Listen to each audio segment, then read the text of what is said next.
partial, so to speak. The jury is impaneled.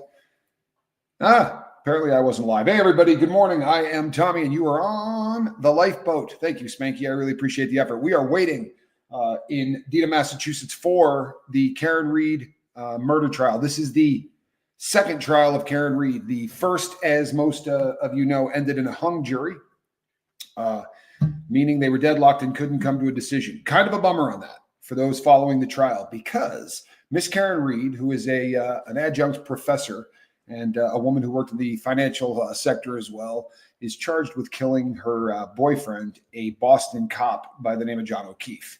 The first time around, she was charged with 3 crimes. One of them was premeditated murder.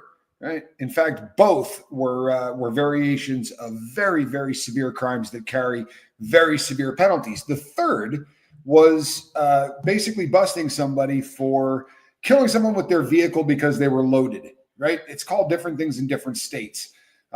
Negligent homicide, vehicular homicide, DWI with severe bodily harm or death, whatever the case may be. But it wasn't, hey, this woman wanted her boyfriend dead, so she used a 6,000-pound, Japanese-made weapon to run the person over. Absolutely, what they're going for. Any way you shake it, right? This man ends up dead on the lawn. Now, people come down on both sides of this, and they came down very divided during the first trial. However, during the first trial, they ruled that she wasn't guilty on 2 of the 3 charges. Now, unfortunately, because they had an antiquated jury form, they didn't write that down. So what you're seeing here is a case of double jeopardy. Now, that's not taking a side, but in the United States of America, if somebody finds you not guilty for something once, you can't be charged with it again. Right? This is a concept that we have called double jeopardy, because if you think about it, the prosecution could arrest you, take you in and try you and do a dog crap, prosecution and see how you defend yourself, right? Figure out exactly what your defense is going to be. And then they could go back out and regroup and try you a second time for the same crime, and guaranteed they're going to get you. And if they don't, they could try you a third time. And there are places where that can happen. It can't happen in the United States of America in theory, right? By the way, double jeopardy is one of the most misunderstood laws that you will find anywhere in our country, especially if you happen to be incarcerated. Every single person that you run into will go, they can't do this to me. It's double jeopardy. And they say it. I mean, you hear it 5 times a day when you're incarcerated. More often than not, what they will mean is, I got tried for this in the state. So if the state charges you for a crime and then the Fed picks up the crime, is that not double jeopardy? Well, it ought to be. Right? It absolutely ought to be. But in this country where we have a state system and a federal system, that happens. That absolutely happens. You want to hear a perfect example of it? The perfect example of it was the United States of America flexing in a really big way using the racketeering influence, criminal or corrupt something, the RICO statute. The RICO statute, the first time that they really ran with that thing was for John Gotti. John Gotti had gone to court so many times, right? He had showed up there so many times and been found not guilty for various crimes. Then they took him for the big run and tried to get him for murder. Hey, Harry, how are you? Unicorn Love, good to see you. Dark Horse, what's happening? Hey, Kevin. Australia, all right. So after they tried him and he handed him a loss, right? It was pretty famous back in the 80s. He beat the murder beef. And while he was leaving, they were filming him in his beautiful Armani suit. And he was getting into the back of the Cadillac limousine. And a homeless dude opened the door for him. And he pulled out a bill and handed it to him. And the woman who was filming said, do you normally, hand homeless people $50 bills? He goes, oh, was that a 50? Like he had meant to give him 100. If I blew that story, I just blew the value of the bill. It's been a long time since I saw it, but it was kind of an in-your-face thing, right? They were cheering him. Everybody was so happy that he beat it, because New York was kind of like John Gotti. He used to give away a lot of turkeys, and he put on a wicked 4th of July fireworks show that apparently rivaled some of the major boroughs themselves. But they immediately took Gotti back to court. And they had just watched exactly how he defended himself. And then they did something else that was lovely. They said, you also can't use your lawyer. For real. The lawyer that represented Gotti was not allowed to represent him in the feds, which was a little odd. So back to Karen Read. Today, we are going to be back to watching the prosecution put on its case. Last Friday, the jurors had an opportunity to head out to a couple of different field trips. One was the crime scene, where they went out, and this is it's not something that I'm well versed in. I know that they take juries out to locations. I don't. This is the first time that I've ever heard of them going out to the location, and then the lawyers actually being able to kind of make their case while they're out there. Now that I don't know if that's unique to Massachusetts or what, but apparently Alan Jackson could go out there and say, now if there was a car parked here and if there were people coming out, and kind of make, I mean, not go on for days or whatever, but they were allowed to make points so that the jury could see what the argument was going to be, so to speak, when they got into the courtroom. Hello, Roberta. And you had the prosecution, who also had the ability to do the same thing and say, even I would imagine with the prosecution, it's all counterpunching, right? The defense is going to say this, this, and this. But because now we're hearing a paradigm shift in this case, right, from the prosecution. Well, we're hearing many. One of the big ones, though, is how is it that a guy as big as me, right? This wasn't a small guy, right? He was over 6 feet tall and he weighed over 200 pounds. He's a big man. And he was laying on a freshly fallen white snow. You would think that person would stick out like Wednesday in the middle of the week. For the first time ever, we're now hearing people that the prosecution are bringing on saying things like he was covered in a blanket of snow. If you know anything about that's just the dumbest concept in the world. I remember a terrible time where I was with my brother when he was a young man, and we were in the town of Burlington, Vermont, and I drank way too much really bad beer. Bruno, good to see you. And I ended up passing out on my brother's front porch, just completely obliterated, hammered in a pair of boxer shorts and nothing else. And it began to snow. Now, fortunately, my brother found me before I ended up dying of hypothermia. But it's not going to put a blanket of snow on you, right? At 98.6, I assure you, whatever touches you isn't sticking. Now, if he were to assume room temperature, if that guy were to get his body temperature down to, what the temperature was outside, sure. And snow will start sticking me and all that. But that snow's melting on you. And you're going to hear him talk a lot about it in this. Here we go, peeps. I believe we are seeing a little action here. Calhounas, what am I doing? There we go. And that's why you have someone smart with you. All right. Good morning, counsel. Good morning, Ms. Reed. Good morning, jurors. Good morning. I do have to ask you those same 3 questions. Speak up, Bev. Were you all able to follow the instructions and refrain from discussing this case with anyone since we were last here on Friday? Yes. Everyone said yes. You voted affirmatively. Were you all? You see if it's like that everywhere. That's horrible. Any independent research or investigation? Everyone said yes and nodded affirmatively. Did anyone happen to see, hear, or read anything about this case since we left on Friday? No. And were you all careful? Everyone said no or shook their heads. Were you all careful with your social media this weekend? Yes. Thank you very much. All right, Mr. Brennan. Good morning, Your Honor. Good morning. Commonwealth will call Ian Whiffen. Okay.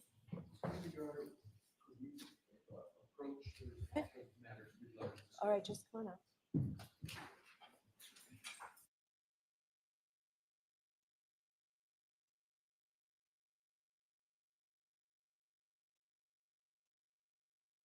All right, let's get this show underway. It's going to be John O'Keefe's brother. Fairly confident that's who that is. Looks a lot like John O'Keefe. And he was sitting with John O'Keefe's mother on Friday.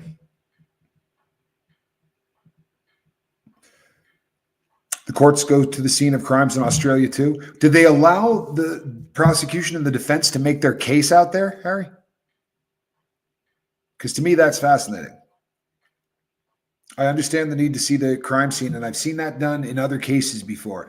Hello, Kelly. I've never seen I've never seen anybody go out and the prosecution could make their case, the defense could make their case. There was actually something going on at the scene other than sort of just hey, this is where it happened kind of a thing. But again, that's not really something it's not my wheelhouse in terms of knowledge, I assure you. It makes sense. They should do it in every case, if you think about it. I don't know who that is. Distinguished looking chap. What they're doing though is to anywhere but the jury box, I think, is what we're looking at. These are people doing what they can to keep the people in the jury off camera, or the juror members, or as I like to call them, future authors. Everybody there, I promise you, there are going to be some people writing books coming out of this jury room. There are going to be a lot of books written about this case, in my humble opinion. I think, and I also don't think that Auntie Bev can survive this case. I mean, when this is all over, the amount of worldwide, oh, thank you, Harry. Yeah, it just seems odd that they could do that. The amount of worldwide publicity that this case is going to bring, right? We got Harry looking in from Australia. We got people all over the world watching this case, right? The Karen Reed murder trial is definitely a worldwide phenomenon. And I just don't think you can be this questionable. How's questionable? Is that fair? Jen McCabe said that on the 911 call, he was face down. Yep, that is a fact. Now, face down. Regardless, even if you got a coat on, right? The amount of heat you're going to be radiating out as that snow comes down. But he wasn't wearing a coat, right? In spite of the fact that guy with his great memory said he remembered, that big puffy coat and all that stuff, and his boots or whatever. Really weird how people's memories get. That's why eyewitness testimony is not always great.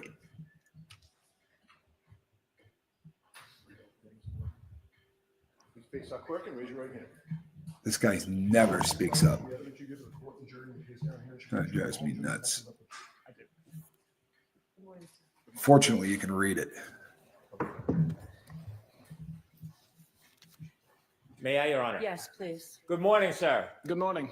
Would you kindly introduce yourself to the jury? Yes, my name is Ian Whiffin. I'm a digital forensics examiner and decoding product manager for Cellbrite.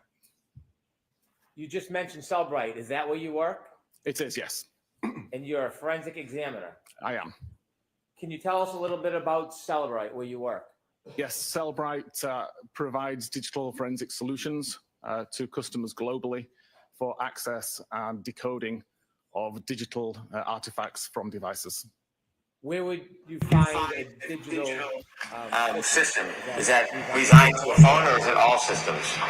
Typically, Cellbrite focuses on phones or iPads, but we do have some additional devices that we can also interrogate, computers, vehicles, things like that. So simply, what is Cellbrite? Cellbrite is a digital intelligence company.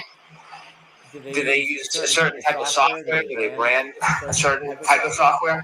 Yeah, we create our own software to access devices and to decode the data that we pull from devices. So essentially, does that software help you look into the data on the phone and analyze it? It does, yes. What is the role of a digital forensic analyst? Typically, the analysts take the data that's been extracted from a device such as a cell phone, process that in software such as a physical analyzer that Cellbrite create, and use that information to filter, to search, and to create a report for the investigator that would allow them to see what happened on the device at the time being investigated. How long have you been involved in analyzing data, sir? I started my career in digital forensics in 2013. Can you take us back to the beginning of your career and tell us a little bit about how you became involved in learning about analyzing data? Certainly. I spent 5 years as a frontline police officer in the UK during the 2000s. In 2009, immigrated to Canada and continued policing frontline officer in Calgary before joining the digital forensics team in 2013. Pursued several qualifications related to digital forensics and just continued in that role until 2019, 2020, when I left the police agency and began working for Cellbrite.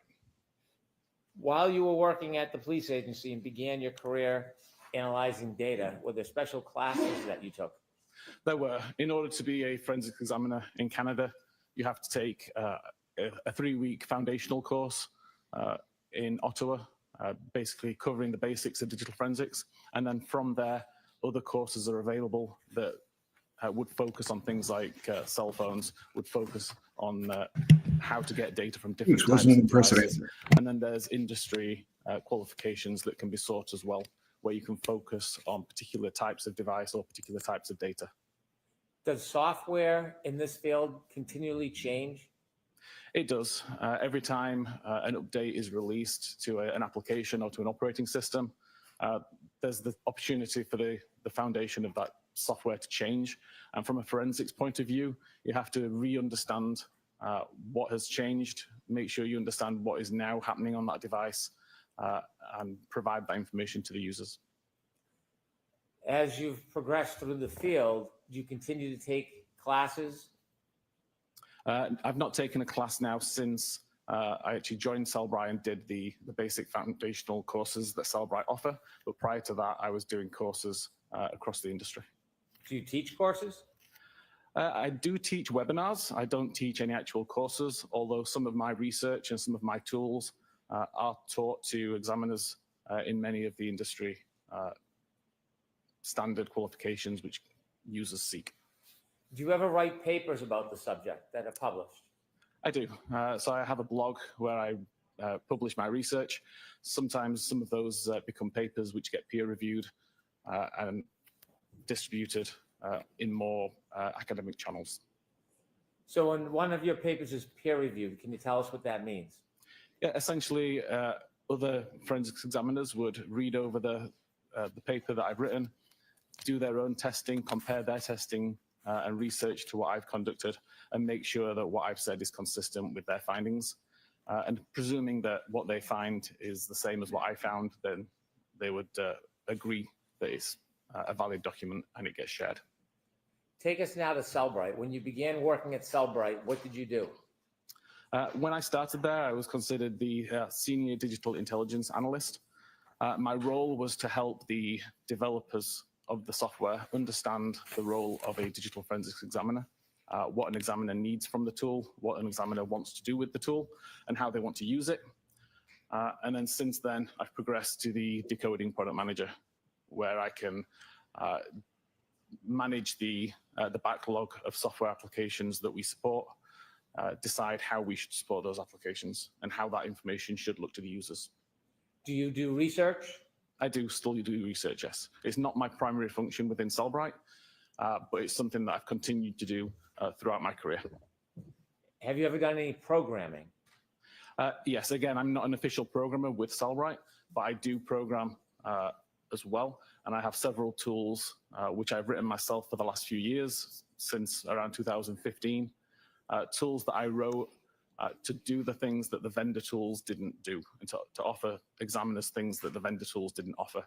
And I continue to maintain those tools as a learning opportunity for myself, and also because other examiners can make use of these same features. Mr. Whiffen, have you ever testified in courts regarding forensic examination of data? I have, yes. And can you share a little bit about that?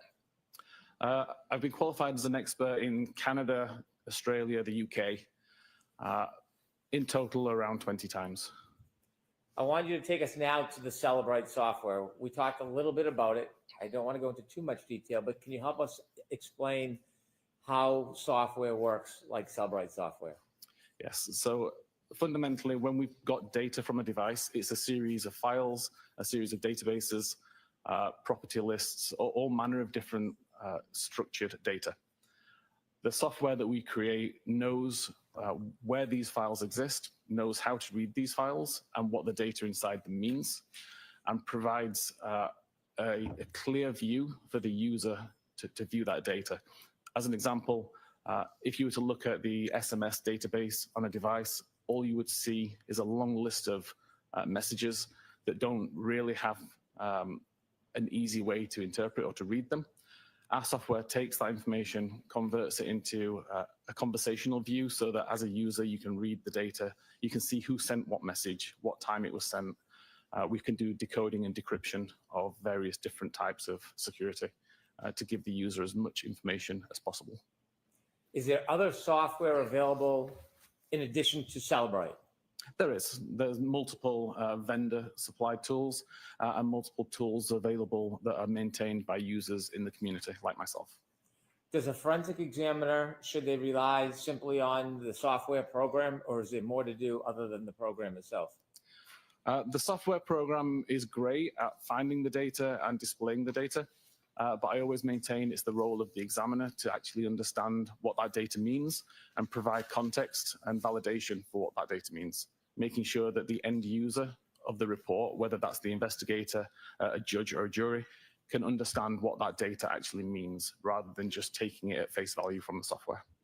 Does the software create a report that you can look at that manages or arranges some of the data that you can see? It does.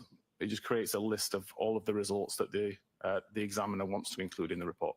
So the software can produce a report, but the examiner goes beyond the report and looks into the data itself? The examiner can and should go beyond what the program provides. Let's turn now to your involvement in this case. Can you share with us when you first became aware of the data in this case and how that came about? Yes, it was actually one of the public relations managers at Celebrite who reached out to me or to my team because he'd heard about this case and about the confusion regarding a timestamp and requested if we could look into it and find out what the confusion was and how we could respond to it. At that point, I contacted the investigators to get more details. Did you learn that a consumer had called about a question relative to a report produced by the software? Yes, there was both the troopers who had requested information about this particular artifact and also a private forensics examiner, Richard Green. And when Richard Green reached out to your company, what specifically was the question or issue? He reached out to the tech support team, asking basically if there's a timestamp that doesn't make sense. I need to understand what this timestamp means. What is a timestamp? Essentially, it is the time which is attributed to an artifact. So it should intentionally be when something happened on that device, we would show a timestamp associated to it. Can you tell us what an artifact is? An artifact would be any piece of data that we pull from that device. So it could be a text message, it could be a location point, it could be a photograph. So if I had photographs on my phone, would each photograph be considered an artifact? It would, yes. Would the date and time I took the photograph be considered an artifact? I'd consider that a property of the artifact. And if I had a phone call or a text message, those would be considered artifacts? Yes. When I look at my phone and I see a call log or a name, does that tell me all the information about that call? When you look on the phone itself? Yes. No, there's usually a lot more information in the background of the phone that's available to the forensics examiner, which the user wouldn't necessarily see on the device. And so when you're looking at an artifact, a phone call, a text message, whatever it may be, and you see it on a report, if you want to know more detail, where it came from, when it was developed, when it started, is that what a forensic examiner would do to look into the data to try to identify that other information? Yes, you can see what other information is available. You can see if there's any information that's been deleted that can be recovered. And you can validate the information that's there and make sure that the timestamps are being interpreted correctly and that they mean what you think they mean. You told us you got a call from a consumer or a forensic examiner, Richard Green, about a timestamp. What type of timestamp? For what type of artifact was this timestamp? It was related to an internet query. And so there was an internet query on a phone that had a timestamp, and this gentleman, Mr. Green, had a question about it. He did. He wanted to know how accurate the timestamp was in relation to when the internet query was made. Did you look into the question, the query that was made? In response to Richard Green, at that time, I didn't. I wasn't aware that Richard Green had made this request until several months later. But it was an almost identical question that had been asked by the troopers here. And that's the question that I was able to look into and to answer. And can you share with us, what was the issue? What was the question that you were actually looking into? The question was related to a timestamp of 2:27:40 a.m. And an internet query that appeared to have occurred at that time. There was no other information on the device that suggested that that internet query had occurred at that time. So we wanted to know how relevant is that timestamp to when the query happened. So I was able to take test devices, recreate test data to find out exactly what this timestamp meant, and discovered that it was actually the timestamp that the tab within the browser was brought into focus and had no relevance to when the actual web query had been made. So after you looked into the issue and came to a determination or opinion, did you reach back out to Mr. Green? Eventually, yes, I did. After I provided information to the troopers, I wrote a blog that covered this information because there was another examiner in Europe who had a very similar question, and I realized that this is a relatively common point of confusion. And then eventually I reached out to Richard Green, offering to speak to him about this issue and clear up any confusion, but never received a response. Everybody's still confused, So to bro. summarize, there was an inquiry about a phone that made a Google or a internet search, and the question is, what time was that search made? Correct. And relative to that inquiry, there was a timestamp on some of the data that said 2:27 a.m. Correct. Sustained. Why? So at some point, did you have an opportunity to forensically examine a telephone that was attributed to a person by the name of Jennifer McCabe? I did have the opportunity to look at the data that was extracted from that device. I never saw the device itself. Apparently, it ran a very old version of Put that aside iOS. for a second. Secondly, were you asked to look at any other phone to examine data in this case, aside from the phone attributed to Jennifer McCabe? Yes, I was also sent the extraction of data from John O'Keefe's phone. Did you look through the data and analyze some of the data in John O'Keefe's phone? I did, yes.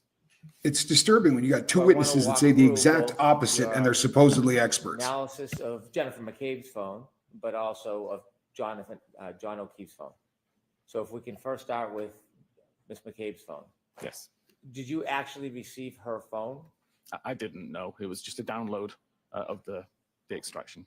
So how does that work? With some fava beans and a The nice examiners here had candy. done the extraction of the device, resulted in a large zip file, which is a container containing all of the files extracted from the phone. They uploaded it to Cellbright's secure portal, where I was able to download it and verify what the data was in the extraction. When you received the download of the extraction for Jennifer McCabe's phone, was it similar process for John O'Keefe's phone? With John O'Keefe's phone, I actually received the data on a USB thumb drive through the mail. And before we begin, can you summarize briefly the issue, what you were looking for, and what the scope was as far as Jennifer McCabe's phone? For Jennifer McCabe's phone, it was related to the internet search that occurred, or that allegedly occurred at 2:27:40. And as part of your effort and analysis, did you Oh. put together a PowerPoint that would help educate us on how a timestamp works and what happened in this case regarding a search? I did, yes. And have you seen that PowerPoint recently? I did, yes. May I approach, Your Honor? Yes. They're not going to let them say the time, Kristen Melinda. That's why she just keeps freaking out. I don't know what the ruling is, but they're not going to let him say what the time is. They're just going to put up some visual aids to do it for him, I guess. Yes, this is the PowerPoint presentation I created related to Jen's phone. And with that presentation, do you have it downloaded on your computer? I do, yes. I'd like to introduce this as the next exhibit, please. No objection, Your Honor. All right, thank you. You know, with the court's permission, I'd ask Mr. Whiffen to be able to use his computer to walk us through the PowerPoint and explain it to the jury. No objection, Your Honor. Yes, thank you, Mr. Whiffen.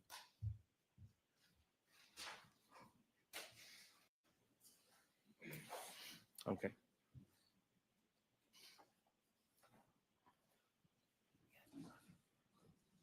May we begin, Your Honor? Yes. Mr. Cool. Richards, I love can you walk us PowerPoints. through and explain the PowerPoint and explain this issue to the jury, what the question was and how you resolved it. Of course. Okay. The query revolved around a database called browserstate.db.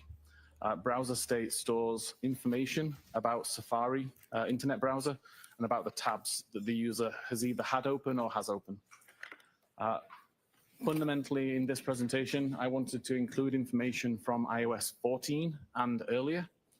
iOS 14 is not the version of iOS that was on Jen McCabe's phone, but iOS 14 has an easier way to understand how this database works. And then I can move on to iOS 15, which was the device or was the version installed on Jen McCabe's phone. And hopefully by that point, it will be clearer how this information is being populated on the device. Could you tell let's us what hope. iOS means?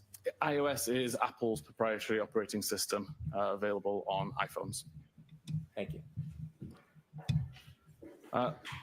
Fundamentally, the browserstate.db tabs table is shown, hopefully I can show this on here, in the top here.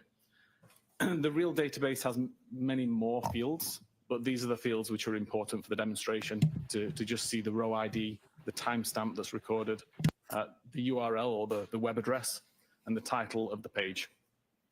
And the example at the side there, you can see there's the browser is open, but there is no tab actually in focus at this time. Can I take us just a little bit back so we can put this in context? Yes. When you are doing internet searches on your phone and you hit Safari or Google or whatever search engine you're going to use, does it create a tab? It doesn't create a tab just by opening the application, but there may be tabs already open in the background when you start the application, and then you can tell it to create further tabs. So if I have a phone, can I have a number of different tabs on my phone at the same time if I've searched for different things throughout the day? Correct. You can have hundreds of tabs open. Do tabs stay open forever or can you close them? They stay open until you close them. So if you look at your phone and you have a number of different tabs, and say, for example, I start with one tab, I'm looking for the local football score. Can I reuse that same tab for some other search, or do I have to use a new tab to start a new search? You could use that tab for as long as you wanted, or create a new tab to do additional searches. How long does the tab last? In its current state. And so what you're trying to demonstrate to the jury is identifying a time on one of these tabs where a particular search was made. Objection, Your Honor. Sustained as to form. Could you explain this demonstration as it relates to tabs on these internet searches? What are we actually trying to learn? So as I showed, there's a field in this table called timestamp. It's actually called last viewed timestamp. I wanted to prove or to demonstrate what that timestamp means, how that timestamp gets populated, and how it's relevant or irrelevant to a case. So if I have one or many tabs open on my phone, each tab will have its own timestamp? Correct. And the URL, that's whatever I look up, what I search on the search engine? Objection, Your Honor. I'll allow that. Is that what's looked at? That's great. The URL is the address of the page that's being viewed. So if I have a tab open and I use it continuously 3, 4, 5, 10 times, will the timestamp change? No, it will not. And is that what you're explaining to us now? Correct. Is that what you're trying to get us to believe? I'm sorry to interrupt. So in this instance, at 10 a.m., in the top of the device, there, we can see I visit firstpage.com as an example website. At that time, a row is created in the database that shows row ID 1 with the timestamp 10 a.m. when the page was opened. The URL and the title are relevant to the page that was visited, so firstpage.com. A minute later, excuse me, I now use the same tab to visit secondpage.com. What actually happens in the database at this point in time? Put a 2 in there is if the you're first following him, record and a is 3 if updated he's with losing new you. information. So we continue to see row ID 1. We continue to see the timestamp that the tab was opened at 10 a.m. And we now see the URL and the title that are related to the secondpage.com website. So I've shown it here. The first one is red to show that's no longer a live record. It's been replaced by the new record that's underneath it in black. A minute later again, I can visit thirdpage.com. And at that I just point, don't think it's a the great record's explanation. updated a further time. So we still see that it's row ID 1 because no new new rows are being created. We're just simply updating the existing rows. So we still have row ID 1. We still have 10 a.m. as the timestamp, and we have the URL and the title that show thirdpage.com instead. Mr. Whiffen, so in the URL column, there are 3 different searches? Yes, this is 3 different pages that have been visited within the same tab. And in the data, it has 3 timestamps, but they're all the same. Correct. Okay, thank you. This database is not monitoring web navigation events. It's purely monitoring the tab events. So when the tab's brought into focus or when the tab's created is the only timestamp that's relevant here. Thank you.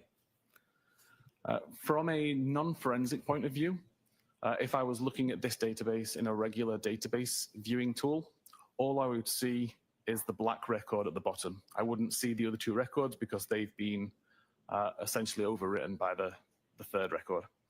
If I was to use a forensic tool, though, then I would see all of these records because the forensic tool is designed to find the older versions of these records that have been replaced.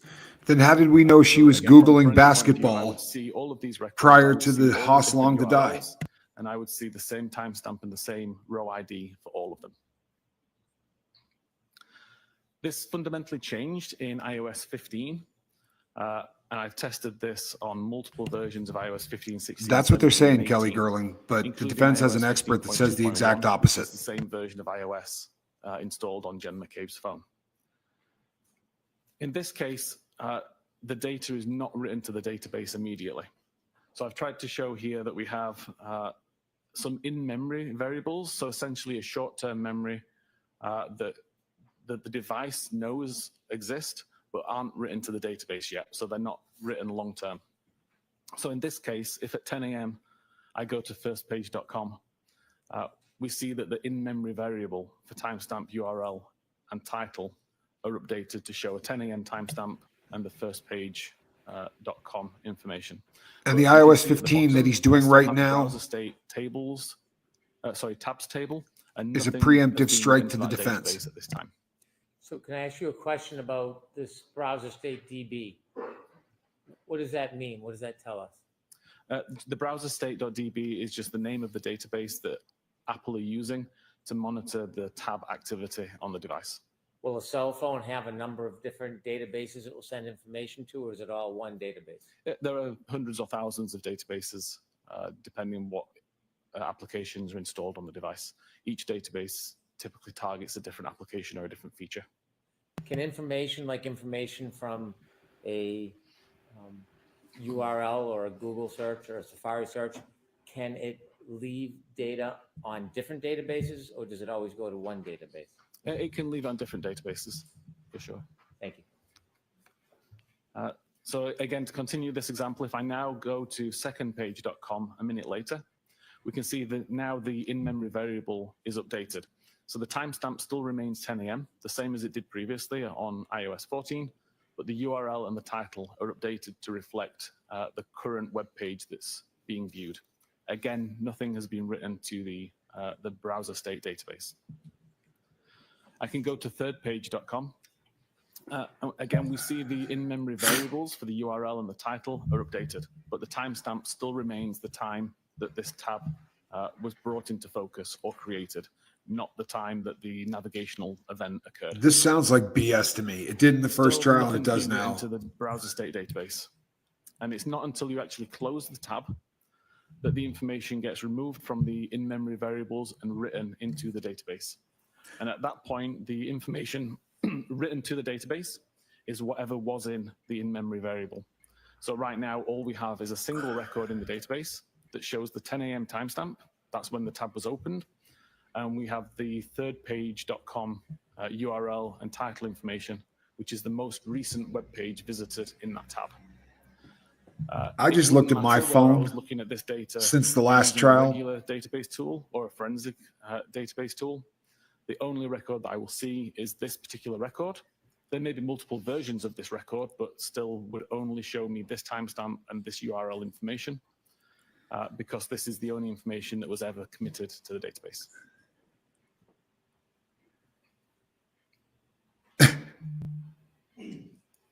He's not even sure what to say. Moving on from that, there was multiple databases or multiple data sources on Jen McCabe's phone that could be used to see what actually happened on the device at this time of day that was of interest.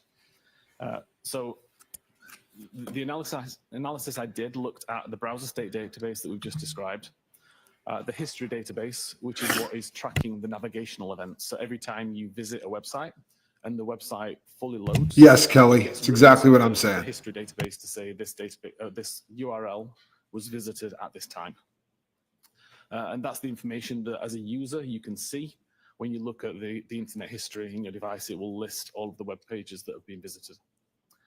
com.applemobilesafari.plist is a property list file, so essentially a list of values and information, keys and values that would describe various settings on the device typically, but it also stores information such as the last search. He's saying that the phone isn't smart enough to actually differentiate between a tab opened the night before or in the morning. .db, which is a massive database at the heart of iOS that stores lots of types of information. It can tell you what web page was actually on the screen at any given time.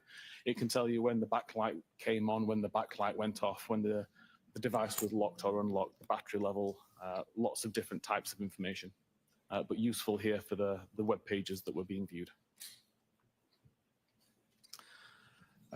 So using the combination of all those sources, I could see that at 2:27:29 a.m., Safari was opened from the application library on the device. At 2:27:29 a.m., when Safari opened, there was already numerous tabs open in the background. The browser would show in the foreground whatever browser tab was opened when Safari was previously minimized. In this case, we can see, looking at knowledgec.db, that the web page that was being viewed was related to Hockomock Sports, Friday's schedule scoreboard. At around 2:27:30, that tab would have been closed. Now, we don't actually have a time that the tab was closed, but based on other activity, this timestamp can be inferred.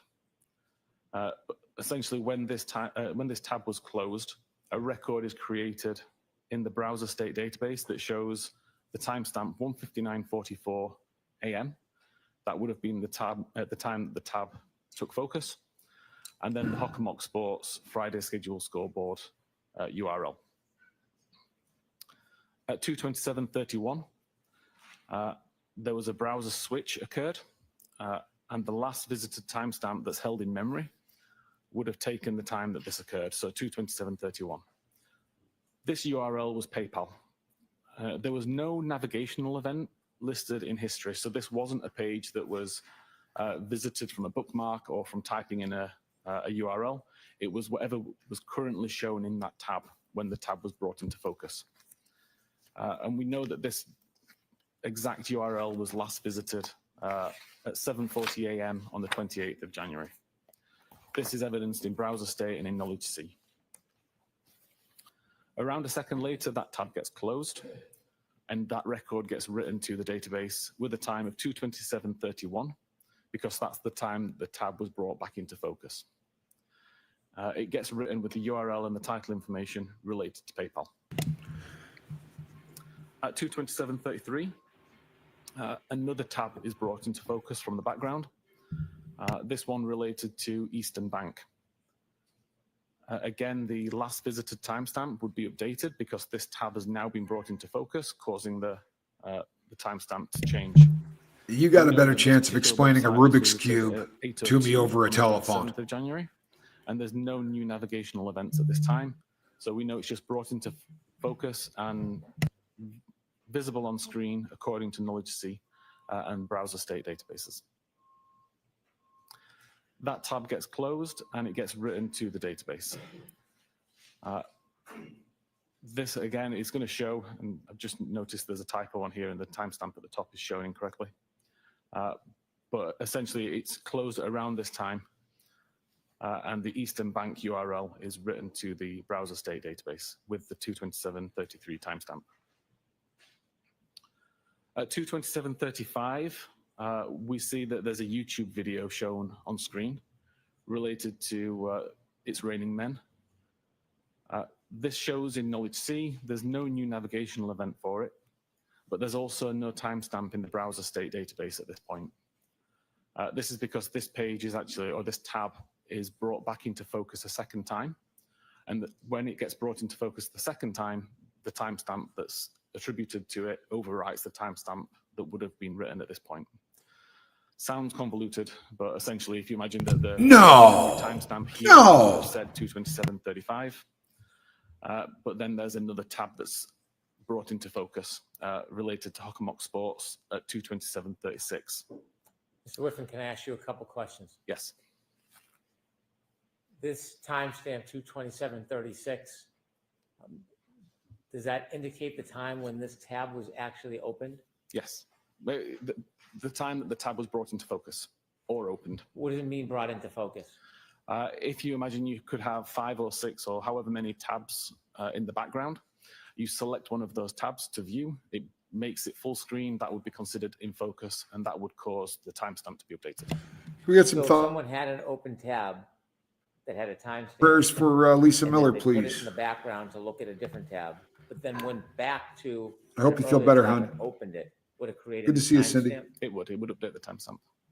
If somebody had an open tab and they didn't put it in the background, but they used other functions or shut off the phone, and when they came back, that tab was still open, would that create a new timestamp? As long as Safari doesn't close, then the timestamp will remain the same. So if I just minimize Safari, put it into the background and start to do other things on my phone, the timestamp won't get updated. If I completely close Safari or turn the phone off, when Safari reloads, then that tab does get a new timestamp when it opens up again. Thank you. Okay. So at 227.36, we've got Hockomock Sports, Gallery Shoots, Canton Girls, Basketball to important win at Mansfield is the page that is visible on screen. Again, we know that there's no navigational event at this time, so the page is not being loaded as a result of a bookmark or typing the URL in. It's just showing what was on screen previously, and we know that this page was previously viewed at 22:55 on the 27th of January. This tab gets closed and gets written to the database as well, and we see it's written with the timestamp 227.36 when the tab was brought into focus. And then we go back to the YouTube video tab. So at this point, the timestamp that had been written there gets overwritten again with 227.38, and it shows the YouTube video is the active page that's on the screen. At around 227.39, that tab gets closed and the record is written to the database showing a timestamp of 227.38 when the tab took focus and the YouTube video URL.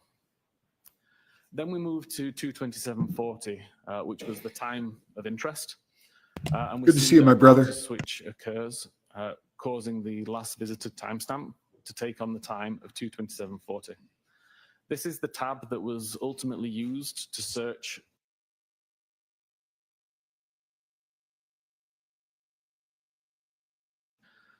at this point in time. There is no navigational events recorded anywhere. All we see is that there's probably something to that. Was brought into view is ozonebasketball.com/teams.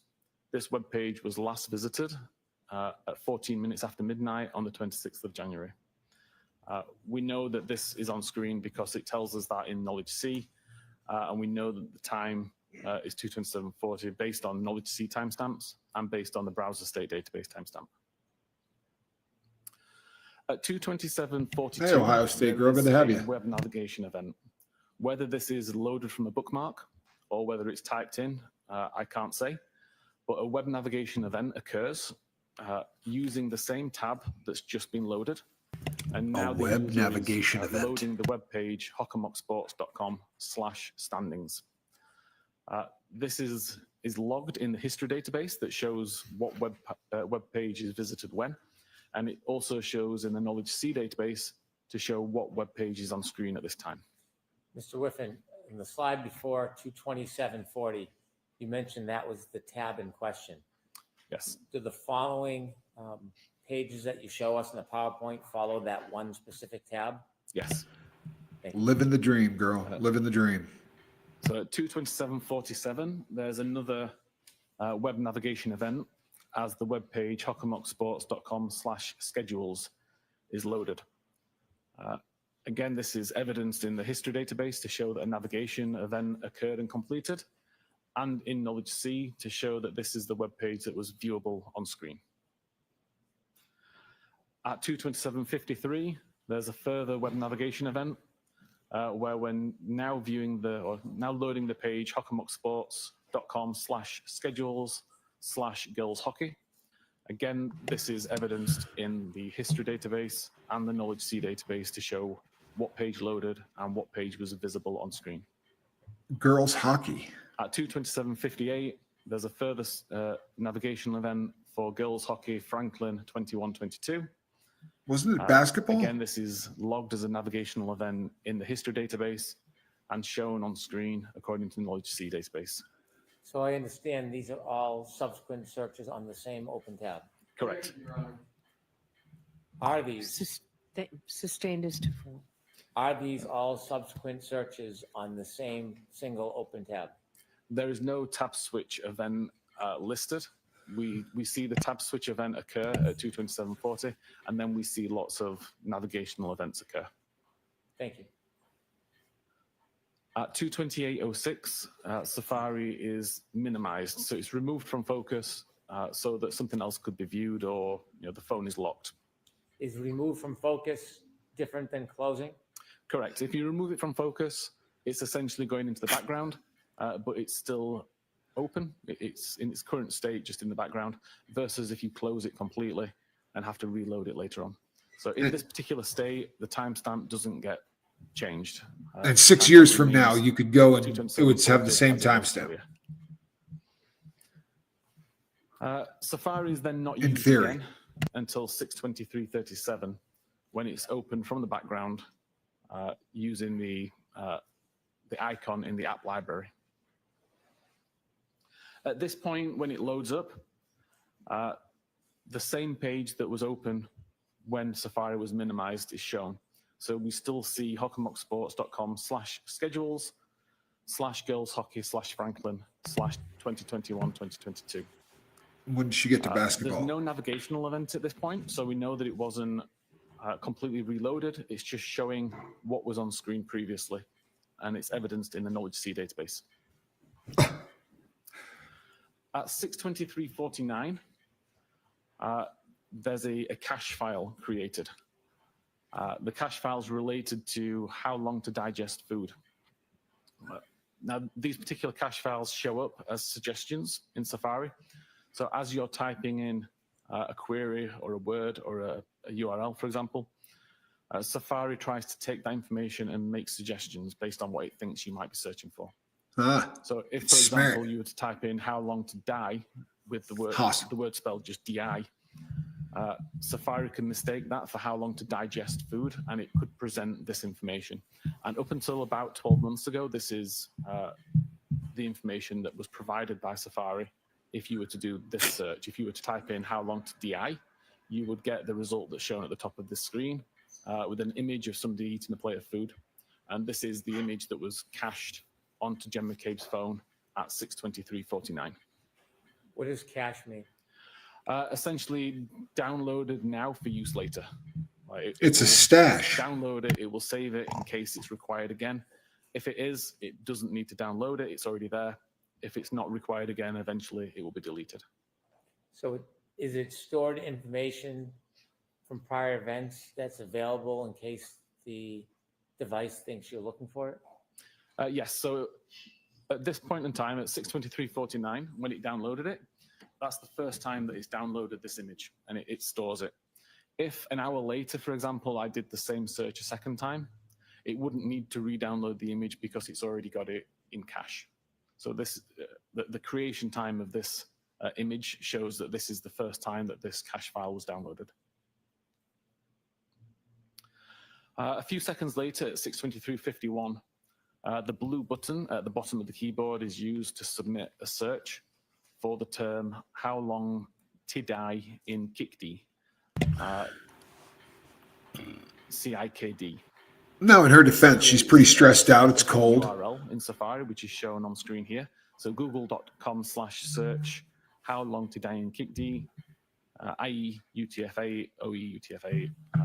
Client Safari is the important part of this string that tells us that it's a query that's made using Safari. This is different to if I visited Google, for example, and just typed in the search text box in Google. It wouldn't necessarily have this same structure of the URL. So we know that this is the query created by submitting a search using the search Safari bar here and pressing the blue button at the bottom. We know that that search was conducted at 6:23:51 according to the information in mobile Safari.plist. And Knowledge C also shows that this page was visible. Importantly, there is no history record made that shows that the navigation actually occurred to this website. Several reasons why that might happen. One could be if the device was in private browsing mode. However, it can't have been in private browsing mode because if it was, we wouldn't have the search recorded in the mobile Safari plist either. So we know it wasn't in private browsing. It could have been deleted at some point. So keep your stuff in private It browsing. would leave a gap in the numbering. Every time a record is written, it would be... Krista Melinda.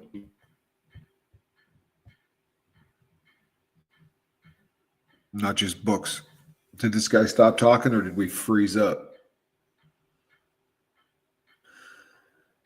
So listen, while he's frozen up, honestly, this makes a lot more sense. I don't think Karen Reed is guilty of this crime, but it makes a hell of a lot more sense that at 6 o'clock in the morning, she would have been Googling this. Never completely loaded. Or If I go to Safari. a web page and cancel the navigation prior to it completing the load, it will never get written to the history database. At 6:24:18, there's a second search submitted using the same method, so still using the Safari Jane Aldrich, good to see you. bar. This time searching for host long to die in cold. This is evidenced in the mobile Safari.plist. Again, there is no record made in the history database that to me suggests that the page never successfully loaded. At 6:24:24, Safari is minimized again. It gets reopened at 10:33:33 a.m. Again, loaded from the app library and brought into focus. And at that point, the previous page is shown to the user. That previous page is related to the search host long to die in cold. This is evidence in Knowledge C to show that this is the page that's visible on screen, but there is still no history event that shows that the page completely loaded. And at around that time, so around 10:33:34, that tab would have been closed, resulting in the record being written to the browser state database with the timestamp 2:27:40, when that tab was originally brought into focus several hours earlier, but it shows the most recent URL information, which is the Google search for host long to die in the cold. It doesn't have any of the other URL information that was visited during that time period. It doesn't have the previous Google search for how long to die in the Kikti, because all it records is the most recent URL that's visited alongside the original time that the tab took focus. Welcome to my world. Here, there is no time. The The title information is included within the page itself. So if you do a Google search, the title of the page that showed up would show Google search, and then it would show the query that you typed in to search for. The fact that this doesn't have a title also suggests that the page never loaded. So again, it kind of ties back to the fact that it's not written in the history database. We have no title. It's both indicative that the page never successfully loaded. Mr. Whiffen, when a tab is ultimately closed, does the URL always have the last search, or could it show an earlier search? It will always be whatever URL is visible in the tab at the time. Thank you. To overview again the data sources used here, com.applemobilesafari.plist is known to be a reliable location to get search timestamps from. We know that it's good to show the time that a search was conducted and what search was conducted. It doesn't record if the device is in private browsing mode. The only time it shows how long to die in the kickd is at 6:23:51, and the only time it shows how long to die in the cold is at 6:24:18. There's no other mentions of either of these searches anywhere else in this file. The history database, again, is known to be a good source of data for visited web pages and timestamps for the pages that completely loaded. Again, in this case, neither of these searches or neither of these URLs was in the history database, but there are no missing records, which indicates that nothing was deleted. And again, the only reason that I can come up with for why that is the case is that the page didn't load. There must be an entry within this database to allow the user to delete it. Obviously, if the page doesn't load, it doesn't get written to the history. As a user, you can't see that item in your internet history list, so you can't delete it. And then knowledge C, which shows the page that's on the screen when the browser is in use. Again, we know that this is a good timestamp, and we see the only times that web pages related to these web searches were open is at 6:23 and at 10:33.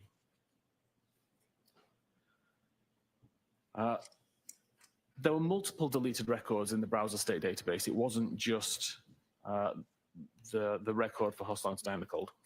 When you say there's multiple deleted records, can you go into a database? She said she didn't delete anything. You remember that? Have been deleted from the actual item? Yeah, so from a forensic examiner point of view and using forensic software, I can look at the database and see the records that have been... Yeah, he puts you to sleep, to be sure. There does become a time when you're unable to recover any more records and they're now just purely deleted and unable to get back. But at this point, I was able to recover a good number of records.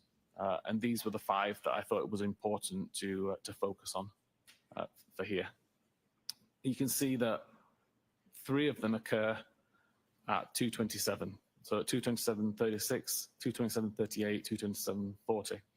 And these are the web pages that we've just seen in the presentation. So Hockamock Sports, the YouTube video, How Long to Die in the Cold. And then 2 additional pages for cantonma.org and Ozone Basketball. The way that we're able to recover these records forensically is because of how databases work. What I've tried to display here is that when you first create a record, in this case, creating record 4025, a new page is created in the database. A page is simply a block of binary data that's organized in a way that can be understood by the database as a page of data, much like it would be a ledger with a list of records. So it creates frame 181 with page 2. God, he's awful. This is the prosecution, Cindy. 4025. What is a little bit different from if you were doing this manually is when you want to add a new record, or when you want to delete a record, or when you want to update a record, it has to create an entirely new page or an entirely new version of that page. So in this case, we see that frame 194 is also page 2752. It duplicates the record 4025 and adds the record 4026. From the database's point of view at this time, frame 181 is now dead. Like, it won't be used for anything. And a regular database tool would only refer to the most recent version of that page, so frame 194. Forensically, I can look back at all of these different versions of the page and I can start to see differences. Because he's Not a so mother-loving important in this case when all that's PIMP. happening is that you're adding information, but when you start to delete or edit records, being able to go backwards and see these previous pages, you can see the records that have been changed or deleted. So as we're moving along all of these pages, each of these refer to a time when a new record was added. Every time a new record is added, a new frame is created, it duplicates the page from before, and it adds the new record. I've highlighted record 4028 in green across these three frames because this is the Host Long to Die in Cold record that is of interest. Moving forward again, we continue to see records being added, but particularly here at frame 430, record 4029 is deleted. 4029, if I go back a few slides, we can see 4029 is the cantonma.org Families Index webpage. As far as I know, no relevance to anything related to this case. It just so happens this is the first record deleted from the browser state database. We don't have Coincidence. information that tells us at what time the record's deleted, but we're able to infer what time that record was deleted based on other records in this frame. So for example, we know that at the time that record 4029 was deleted, record 4031 already existed. Record 4031 has a timestamp of 6:29 on the 31st of January. Therefore, we can summarize that record 4029 had to be deleted at some point after 6:29 on the 31st of January. We see again record 4030 is deleted on frame 468. Again, we can look at what record was the most recently created on that frame at the point that that record was deleted. And that gives us information that suggests record 4030 had to have been deleted at some point after 8:35 on the 31st of January. We can continue to go along and continue to see that records being added, edited, and deleted. But Why deny deleting it then? 4028 still exists, even on frame 650. And in fact, it doesn't get deleted until frame 732. By the time the record related to Host Long Die in the Cold is deleted, record 4037 already exists. Record 4037 was created after 2207 on the 31st of January. Therefore, we know that the Host Long to Die in the Cold record was deleted at some point after 10 p.m. on the 31st of January. Taking all of those deleted records, those 5 deleted records, and the earliest time that they could have possibly been deleted, we see a spread throughout the 31st of January. Like a few quite early on at 6:29 and 8:35, a couple at 9:20, 9:40, and then finally the one that we're interested in at 22:07. For the user to cause these to be deleted, if you wanted to do it selectively and delete one at a time, the record has to be available in the history database. As I said earlier, it wasn't ever in the history database because there'd be a gap. So this record could not have been deleted by the user selectively. That leaves options of deleting everything from the history, but if everything was deleted, we would have none of this information, and we do. And it also leaves the option of deleting everything from what's considered today and everything that's considered today and yesterday. And again, if either of those options were the case, we'd have much less information than what we have, and we wouldn't see this staggering of timestamps that we see here where the information was deleted. Ultimately, I wasn't able to say what caused these deletions at these particular times, but I'm confident that it wasn't as the result of user interaction. That's something that was brought on purpose. How the hell can you say that if you don't know what did it? Mr. Wetton, I have a couple questions. seems about thin to your me. analysis and your opinions. Maybe it's because I am rooting for You Karen showed Reed, us a but that tab sounds that was thin. opened at 2:27:40, and it had something to do with Hawkmock Sports. Yes. In your opinion, to a reasonable degree of scientific certainty, was that the same tab, that 2:27:40 tab open for Hawkmock Sports, was that the same tab that later was used for searches or attempted searches at 6:23:51 and at 6:24 relative to how long or how's long to die in cold? I believe it was, yes. Does your opinion, is it based on your analysis of reports generated by software like Celebrite? Objection, Your Honor. Sustained as to form. Was your opinion limited to analysis of reports generated by companies like Celebrite or Axiom? It wasn't, no. I went into the data, looked at the various different databases, different files that were in use, tested it across many different devices to make sure that my understanding and analysis of it was correct. In addition to your opinion that the two searches at 6:23 and 6:24 occurred at that time as opposed to 2:27:40, Opinions.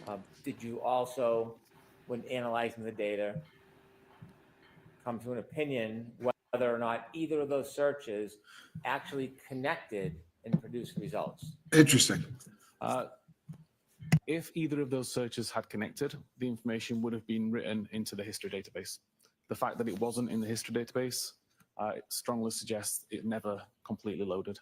And the fact that there is no title information on the browser state tab as well also suggests it never loaded. And finally, those attempted searches at 6:23, 6:24, you mentioned that information at some point was deleted from the phone? The only records that were deleted were the browser state database records. Yeah, they were deleted from the device. Do you have, Your Honor, after that, we rest. Scientific certainty whether or not that information was removed as a natural application of the phone, or was it because somebody took the phone and actually deleted it by hand? So again, I don't believe it's possible, given the situation and the It's his information opinion. that's available, that it would have been possible for the user to delete it. I believe it was more than likely a system event that caused that, but I've not been able to replicate that system event. I want to take you back to your first opinion. where This you guy's a opined sleeping that pill at that time of the day, Harry. how's long to die in the search occurred at 6:23 and 6:24, not at 2:27:40. Yes. And so in looking at the data, coming to that opinion, what caused the confusion with the software where it could be misunderstood the time those searches were actually made? Objection, Your Honor. I'm going to allow it. Low life. The way that forensic software typically works, certainly the way that Physical Analyzer works, is we design models for the data. So we know that an SMS application, for example, will always have a message body. It will always have a sender, a receiver, a time, that kind of thing. We always know that a web visit will have a URL, a title, and a visited timestamp. In this particular case, in the database, the timestamp is called last visited timestamp, which is indicative, you would think, of the time that the web page was visited. So when that information was being modeled within the software, the timestamp that was within the database was used, and it was called last visited timestamp. Since the investigation that I did into this case, Sun Country wine cooler and a I 10 milligram requested that the Valium. forensic research team at Cellbrite revisit this data and confirm if there's confusion around it. Were my findings correct ultimately? There are times that that information can be correct. If, for example, you create a brand new tab, visit a website, and then close the tab immediately, then that timestamp would be indicative of the time that the URL was visited. But if you were to create a tab, use it for 3 hours, and then close it, the timestamp would not be indicative. Also, if you were to bring an old tab into focus that you'd used several days earlier and then close that tab, again, you're going to get bad timestamp information. So ultimately, from Cellbright's point of view, we removed the timestamp from that data to avoid confusion in the future. You shared with us that the URL for the 623 and 624 attempted searches ultimately was removed from the device. Yes. Would it be fair or accurate to say there were over 4,000 deleted files from the phone, or there was 4,000 deletions from the phone? There were many. Sustained. What kind of smut does she watch? as to form. Would it be accurate to say that the only deletion from that phone was that 623, 624 search? No, there were thousands of records deleted ultimately for various reasons that I can follow. That would be For an inaccurate what reasons search. would those be? To say that that's the only record that was deleted is inaccurate, yes. Okay, thank you. I'm now going to turn to a second phone that you looked at. Oh, Lord, no. John O'Keefe's phone.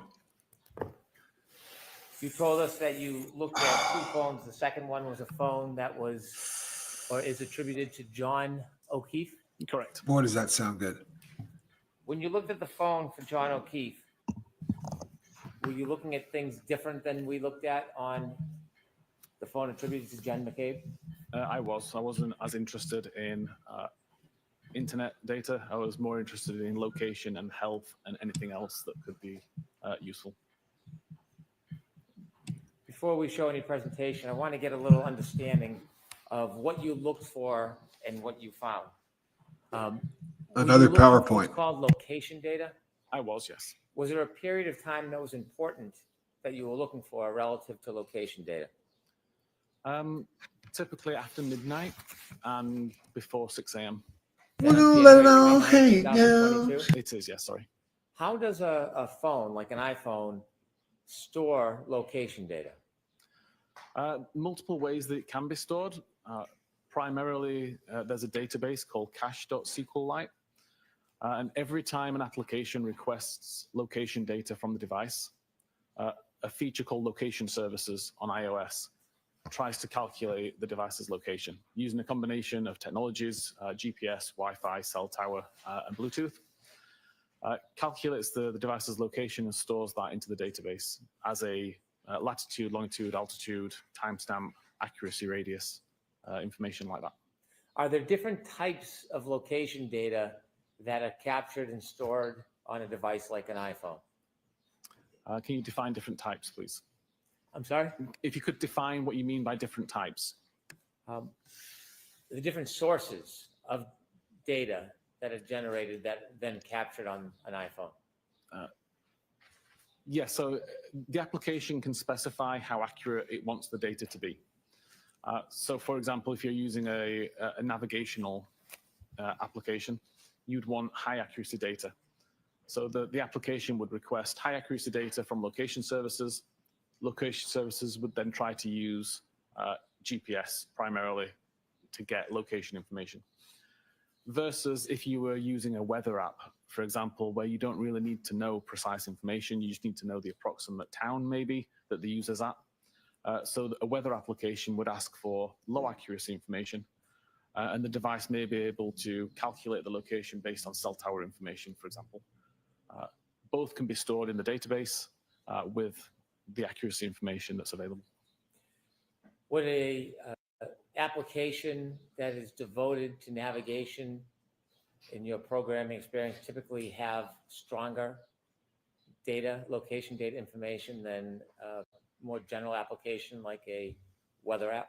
Yes, for sure. And Apple actually specify in their documentation, when they specify the various different accuracy levels, they have one for navigational purposes for map applications. How do you define accuracy level from the different data that's being stored in the phone? How do you mean? Sorry. Is there high Oh. level, middle, low? Yes, the information is typically provided with a range of meters. So you'll have a latitude, longitude coordinate and a number of meters that you have to draw around that locational point. And the device is somewhere within that circle. It could be as accurate as 2 or 5 meters. It could be as inaccurate as several miles, depending on the technology that was used to get the data. Are you familiar with an application called Waze?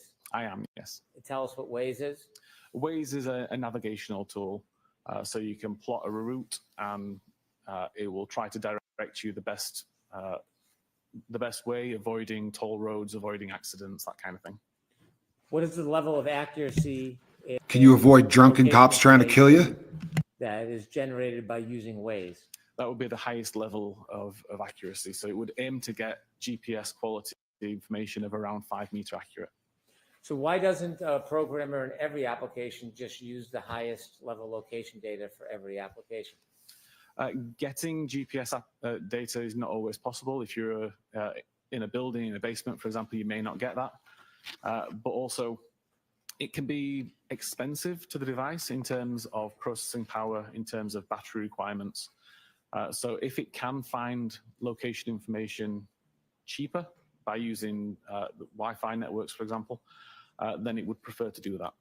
So just a lot less resource intensive than using GPS all the time. In order to capture the highest level of location data, the most accurate in an application such as Waze, if somebody's using Waze and then turns it off, does it still continue to capture that highest level of accuracy?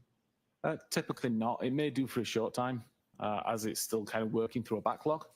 But fundamentally, if there's no application open that's trying to use location services, then the location information that's being requested and recorded is far more sporadic. It's typically background applications that may be requiring location data.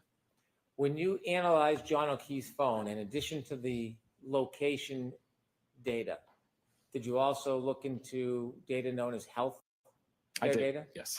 And could you tell the jury how that works? Yeah, so pretty much all iPhones for the last 10 years or so have Apple Health included. It monitors activity on the device, such as steps taken using various sensors inside the device, looking for motion which appears to be walking. It monitors altitude, so it knows whether you've gone up a flight of stairs, for example. It uses that information in concert with the steps taken, so it knows the difference between going in an elevator versus walking a flight of stairs. And all that kind of information is available to you as a user to essentially see how far you walked each day and to monitor your own health. When you I look hate at the way his healthcare tie data, is sitting. You said it interprets it in different terms. One you used was steps. If I have an iPhone and I'm walking and it registers steps, can it tell what direction I went in? No, it's purely just looking for motion of the gyroscopes, which appears to match the pattern that it expects of somebody who's walking. It doesn't know whether you're in a straight line, walking in zigzag circles, just number of steps. What if I had my iPhone and I was moving the iPhone, but my feet weren't moving? Would it register? It could register some, but typically it's relatively good at picking the difference between actually walking or throwing the phone around or shaking it. The healthcare data, does it store with date and time? So there's 2 locations that health data is stored. Primarily a database called healthdb_secure, and that aggregates the information into periods of time. So you may have a 10-minute period. I bet this guy's hell on wheels on a Friday night. 100 steps were taken. It could be that the 100 steps were taken in the first 2 minutes, and then virtually nothing was done for 8 minutes there. But there's another database called Cache Encrypted C, which is more granular. It's where the information is written originally prior to I it prefer being my aggregated storage and more moved granular. into the bigger health database. You also mentioned that the healthcare data has a term known as steps. Yep. If the movement registers as steps, would that necessarily mean that a person was walking up or down steps? Sorry, we're talking about steps taken or flights climbed? I'm sorry, flights climbed. A flight climbed, according to Apple, is essentially an incline of 3 meters over 16 steps taken. So it wouldn't really matter whether it was walking up a flight of stairs, walking up a steep inclined hill, on an escalator, something like that. If there is movement that appears to be walking and an incline of 3 meters, then that would be considered a flight climb event. Is there any other ways that the phone could A register flight climb flight event. climb, but the person's not actually walking up or down stairs? So I did test this a few months ago, driving in my vehicle. I was able to, if I just put a phone on my dock as I'm driving around, nothing was recorded. But I found that if I was actually holding the phone while driving at the same time, then the natural suspension of the vehicle plus the movement of my arm would be considered enough to be steps. And if that motion happened while I was driving up a hill, it would also result in a flight climb event. And the testing that I did consistently resulted in, I think it was 9 flights of stairs climbed while I was driving up the same hill multiple times. In your studies, what elevation change would have to be present if you were in a car with a phone and it would register healthcare data as steps? Is there a certain level of elevation that would trigger that? Again, it's just a 3 meter incline is required. Did you say 3 meter? 3 meter. The healthcare data, in addition to being able to give a range of time of movement and defining generally terms, whether it's steps or stairs, is there any other information about healthcare data that is important in your analysis of this case? Sorry, can you just repeat that, please? I'm Sure. just trying to think. The healthcare data you shared tells us there's movement. Yes. And it Don't go off script. Steps. You also shared that the healthcare data can show elevation. That can come in the term flights. Yes. Is there any other information about the healthcare data you looked at? Did you look at it across a wide range in this case? No, it was just the steps and the flight climb that I was interested in. What is the time period you looked at the healthcare data for in this case? How long did it take? 6 a.m. or 6:30 a.m.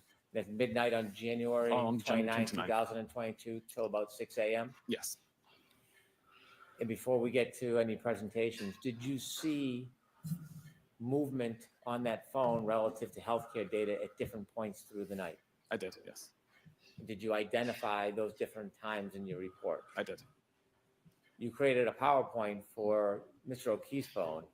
Are those time points and movements, are they indicated in the PowerPoint as well? They are, yes. So you had, with Mr. O'Keefe's phone, you looked at location data, you looked at healthcare data. Is there any other data you found important in your analysis to try to track the movements or non-movements of the phone of John O'Keefe on January 29, 2022? Yes, I also looked at battery temperature information and at a feature called Doppler, which is monitoring for Face ID. Tell us a little bit about the battery temperature. Is it the battery temperature of the phone or part of the phone? There's a battery temperature sensor built inside the phone within the battery, and it's essentially always checking for battery overheats or battery cool downs to the point where performance will be affected and the device needs to power off to save itself. It's just going to be a battle of experts, isn't it? So that temperature information isn't recording ambient temperature. It's not interested in the temperature in the room, for example. It's purely interested in the battery temperature. But it is affected by ambient temperature. And I, again, did lots of testing by putting the phone into controlled temperature environments. So inside a freezer for a set amount of time, to monitor how the battery temperature would decrease over time, given the environment it was in, bringing it back into a warm environment and testing how long it takes to increase, putting the device outside. I live in Calgary, where it's pretty cold in winter, so putting it outside, it was like 40 Fahrenheit, I think it calculates to, and the temperature of the environment had a big impact on the battery temperature that was recorded by the device. Were you able to track the changes in battery temperature for Mr. O'Keefe's cell phone over the course of the evening from after 12 on January 29, 2022 through after 7, 8 in the morning? Yes, there wasn't a massive number of records, but there were records that I've included in my report. In addition to those three areas, when a person uses an iPhone and presses the buttons, or they hold it and they try to open it by recognizing their face, what is that process called? The Face ID would be the process for the unlocking, and then the locking, pressing the button on the side would lock the device. When Yes, we have one. is being used, does it act or operate differently when it's out in the open, or if it's in your pocket or under something? Yes, so this is the Doppler function that I found within a feature called Unified Logs. Essentially, whenever the device receives a phone call, or when you pick up the device, an iPhone X or above is trying to find a face to use to unlock the device. If the camera is blocked, a record is made to say that it's within a pocket state. So if my phone's in my pocket, when somebody calls me, it tries to look for a face, it immediately recognizes that the camera's blocked, and it records pocket state. As soon as I take the phone out of my pocket or unblock the camera, it records a pocket state cleared event. So we know when the camera was covered up versus when it was uncovered, if at the time it was receiving a phone call or was being picked up. Does an iPhone always record whether or not the camera was blocked or hidden or covered at the time a call comes in? No. For example, if the device is already unlocked, then it won't make a recording to say that it was within a pocket state or a pocket state cleared. And if the device isn't blocked at all, so if I have the device on a desk in front of me, for example, and a call comes in, there'll be no record that says that it's in a pocket state or a pocket state cleared. It will only record a pocket state event if the camera's blocked, and it will only record a pocket state cleared event if the camera was blocked and now isn't. So if I have my iPhone and I put it inside my jacket in the darkness and I get 30 calls, would all of those calls result in a reading of pocket state? They'd all result in multiple readings of pocket state. The pocket state check is conducted more than once a second. I can't remember the exact number, but it's very frequent. And an average phone call from the start of the ring to when the device essentially hangs up, somewhere in the region of 500 checks. So if you had 10 phone calls, then you'll have 5,000 checks made. Wow, that's crazy. Pocket state. Did you analyze John O'Keefe's phone? He got 1 million phone calls. Early morning hours through the next morning on January 29, 2022, in an attempt to identify where he was, what he was doing, and whether his phone was inside or outside? That was my goal, yes. And did you engage in that analysis, sir? I did. And in your efforts, did you write a report? I did. Did you write multiple reports on these separate issues? I did. And those reports are provided to everybody? Yes. In addition to the reports that you generated from your study, did you present or did you prepare a PowerPoint? I did. Does But the of course he PowerPoint did. outline some of those points? It does. At the end of the PowerPoint, do you go through a timeline accumulating many of these pieces of evidence together that show them in a chronological sequence? I do. And does that help capture the movement or non-movement of John O'Keefe's phone through that night? I believe it does. Sorry, may I approach? Yes. Opinion, I believe. Nothing with this guy is concrete. They ask him his opinions on these things, and we're going to hear opinions from a defense expert. Let me know if you recognize. It's disturbing. You can buy whatever you want. Yes, this is the presentation that I created regarding John's phone. And does it include some of the subject areas we just spoke about? It does. I move to introduce this as an exhibit, please. No objection, Your Honor. Thank you. That's correct, Cindy G. That's what he was saying about once a second, I think. Thank you.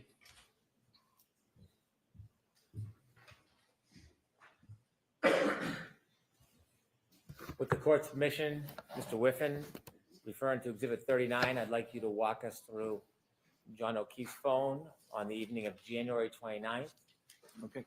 2022. Yes. Thank you. Yeah, So they laid foundation I start twice. the It's just presentation with stupid. Location data. As I mentioned earlier, this comes from the cache.sqlite database, which is considered the most reliable location or the most reliable file for location data on an iOS device.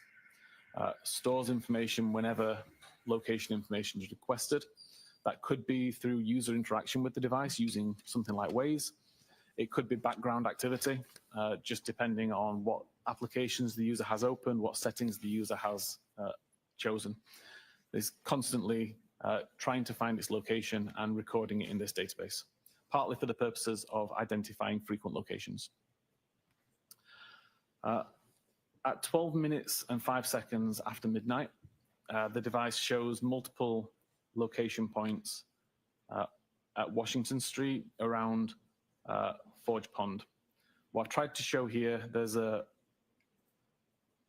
kind of a gold dot in the middle, which would show the actual latitude, longitude information. And then the circle around it is what's considered the accuracy radius. The smaller the accuracy radius, obviously the more accurate the information is believed to be according to the device. But ultimately, if the device is anywhere within that circle, then iOS would consider it correct. It considers it an accurate record. Mr. Whiffen, why are there multiple circles of location data for one point where Mr. O'Keefe's cell phone was? So this wasn't a single point in time. This was multiple records at around 12 minutes and 5 seconds. No application was actually in use at this time requesting location information, but the device, for whatever reason, recorded multiple records with various degrees of accuracy.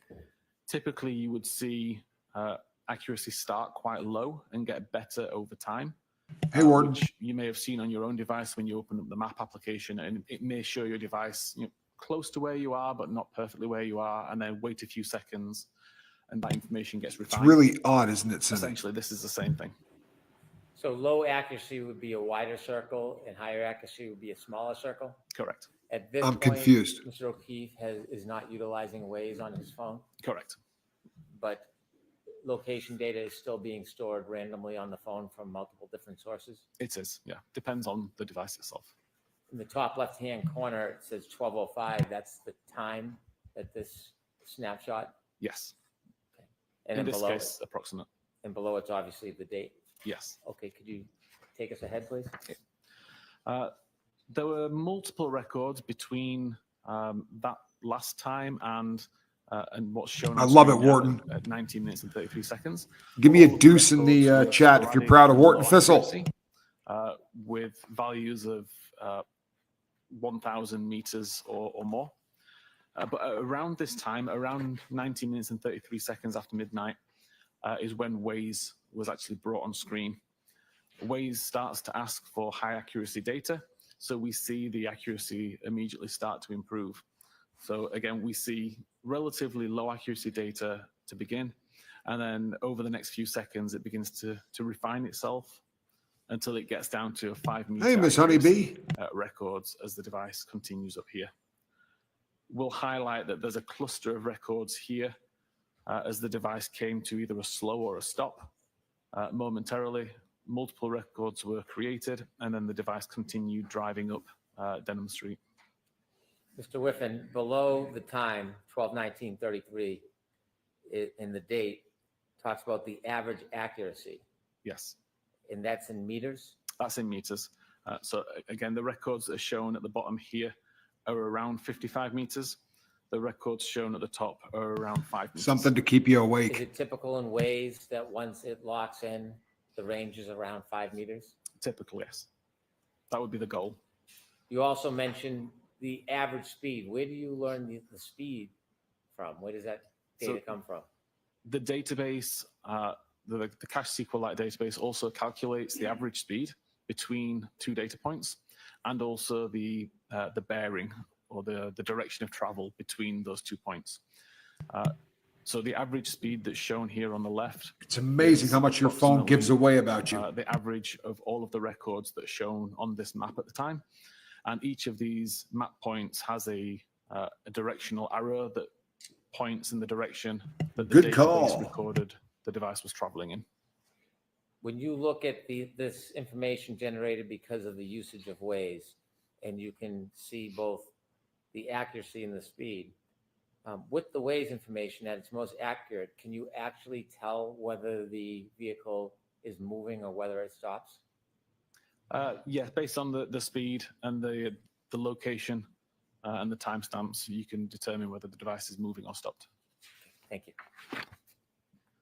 Also important to, I think, point out here, in terms of knowing how reliable this location information is, I typically look at something along the lines of, does the location think it's accurate? In this case, 5 meters. So yes.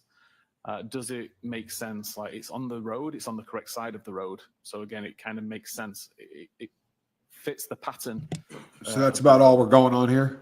The cadence and the speed are what you would expect for this road, like traveling at 20 to 30 miles an hour up here seems quite reasonable. So all of these factors taken together increase my confidence that this would be reliable location data. Moving to But the it's next still an slide, opinion. between Sorry, 20 but it's minutes still and just 19 an seconds opinion, and which is 21 crazy to minutes me. and 58 seconds after Doesn't midnight. seem like science. The device starts on the left side, on the right side at Dedham Street, drives up and turns left onto Maplecroft Road. Again, we see that all of these location points match the pattern of the road layout. They all have a consistent cadence, a consistent speed, traveling at between 10 and 20 miles an hour. And we see a cluster of records here. It was snowing that which is right, around remember. the stop sign. So again, it indicates how reliable the data is because the location, or the location data that's recorded recognize the vehicle slow, come to a stop, and then continue after the stop sign. Is Maplecroft Road in Canton? Yes. At the end of Maplecroft Road, the device turned left onto Oakdale Road and continued heading down there.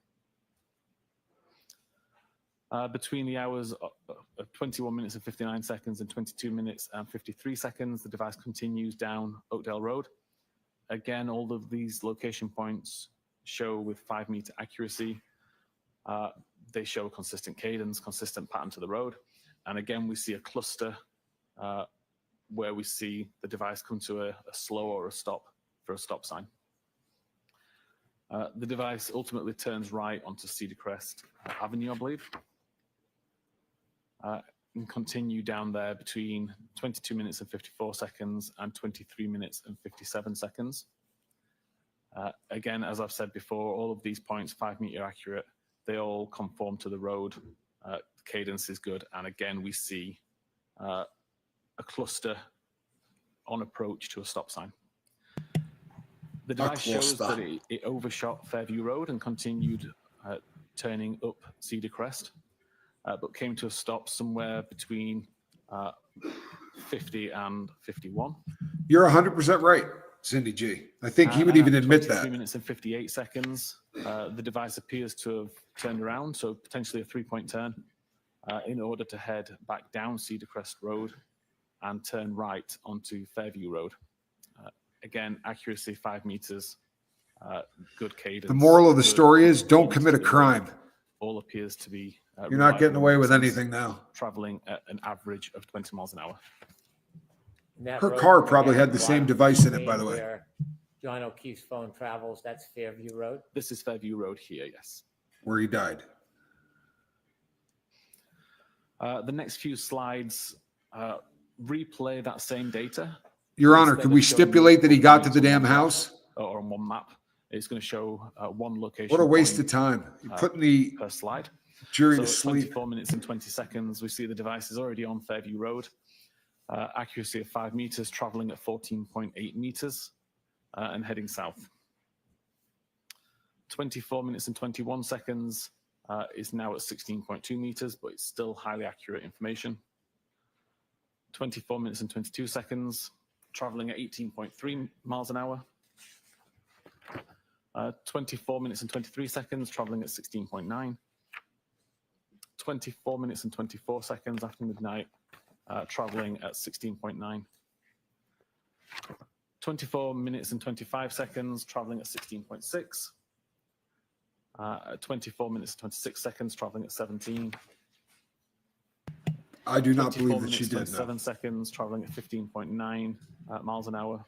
But it's just amazing to me how much they can glean from a 24 minutes, phone. 28 seconds, traveling at 14.5 miles an hour, at which point it's approximately outside number 34, around the driveway area.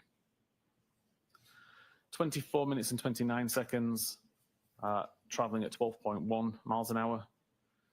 24 minutes and 30 seconds, traveling at 11.5. 24 minutes and 31 seconds, traveling at 10.4. 24 minutes and 32 I think she was seconds, guilty of traveling at DUI. 8.9. That's about it. 24 minutes and 33 seconds, traveling at 7.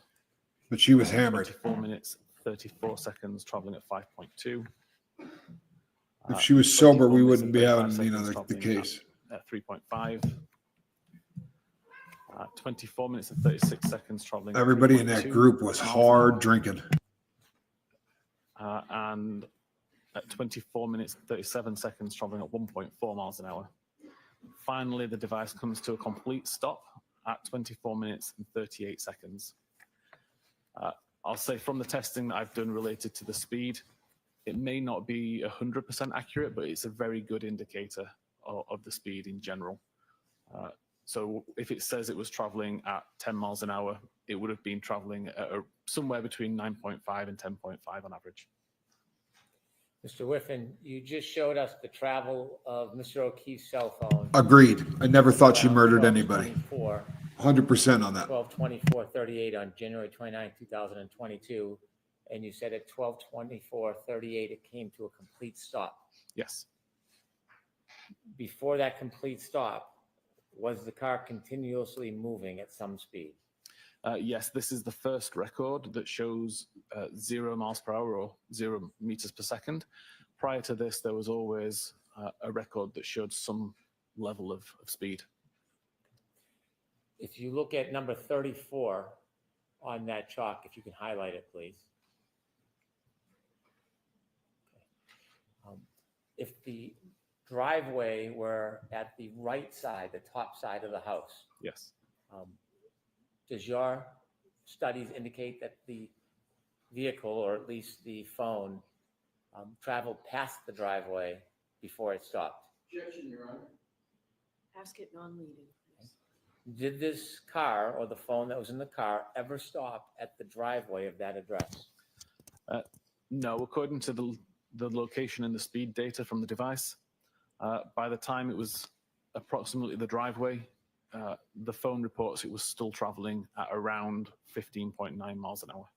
Have you ever seen a photograph of that address? I have. You have or have not? I have. You have. In that address, do you see on the far left corner of that address, the yard, there's a flagpole? Yes.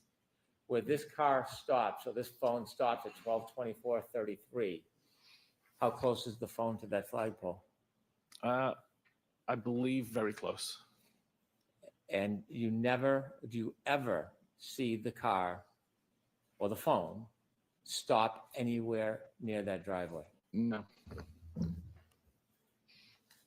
Please continue. Between 24 minutes and 39 seconds and 25 minutes and 8 seconds, there were a cluster of more records, all showing 5-meter accuracy, but no movement. Although the center point does move around a little bit, you could interpret this as movement, but because all of the radii overlap, there's also a good chance that there's no movement that actually occurred here. This is just the device as it's trying to refine its location. At 25 minutes and 30 seconds, we see a relatively significant change where the accuracy drops to 34 meters.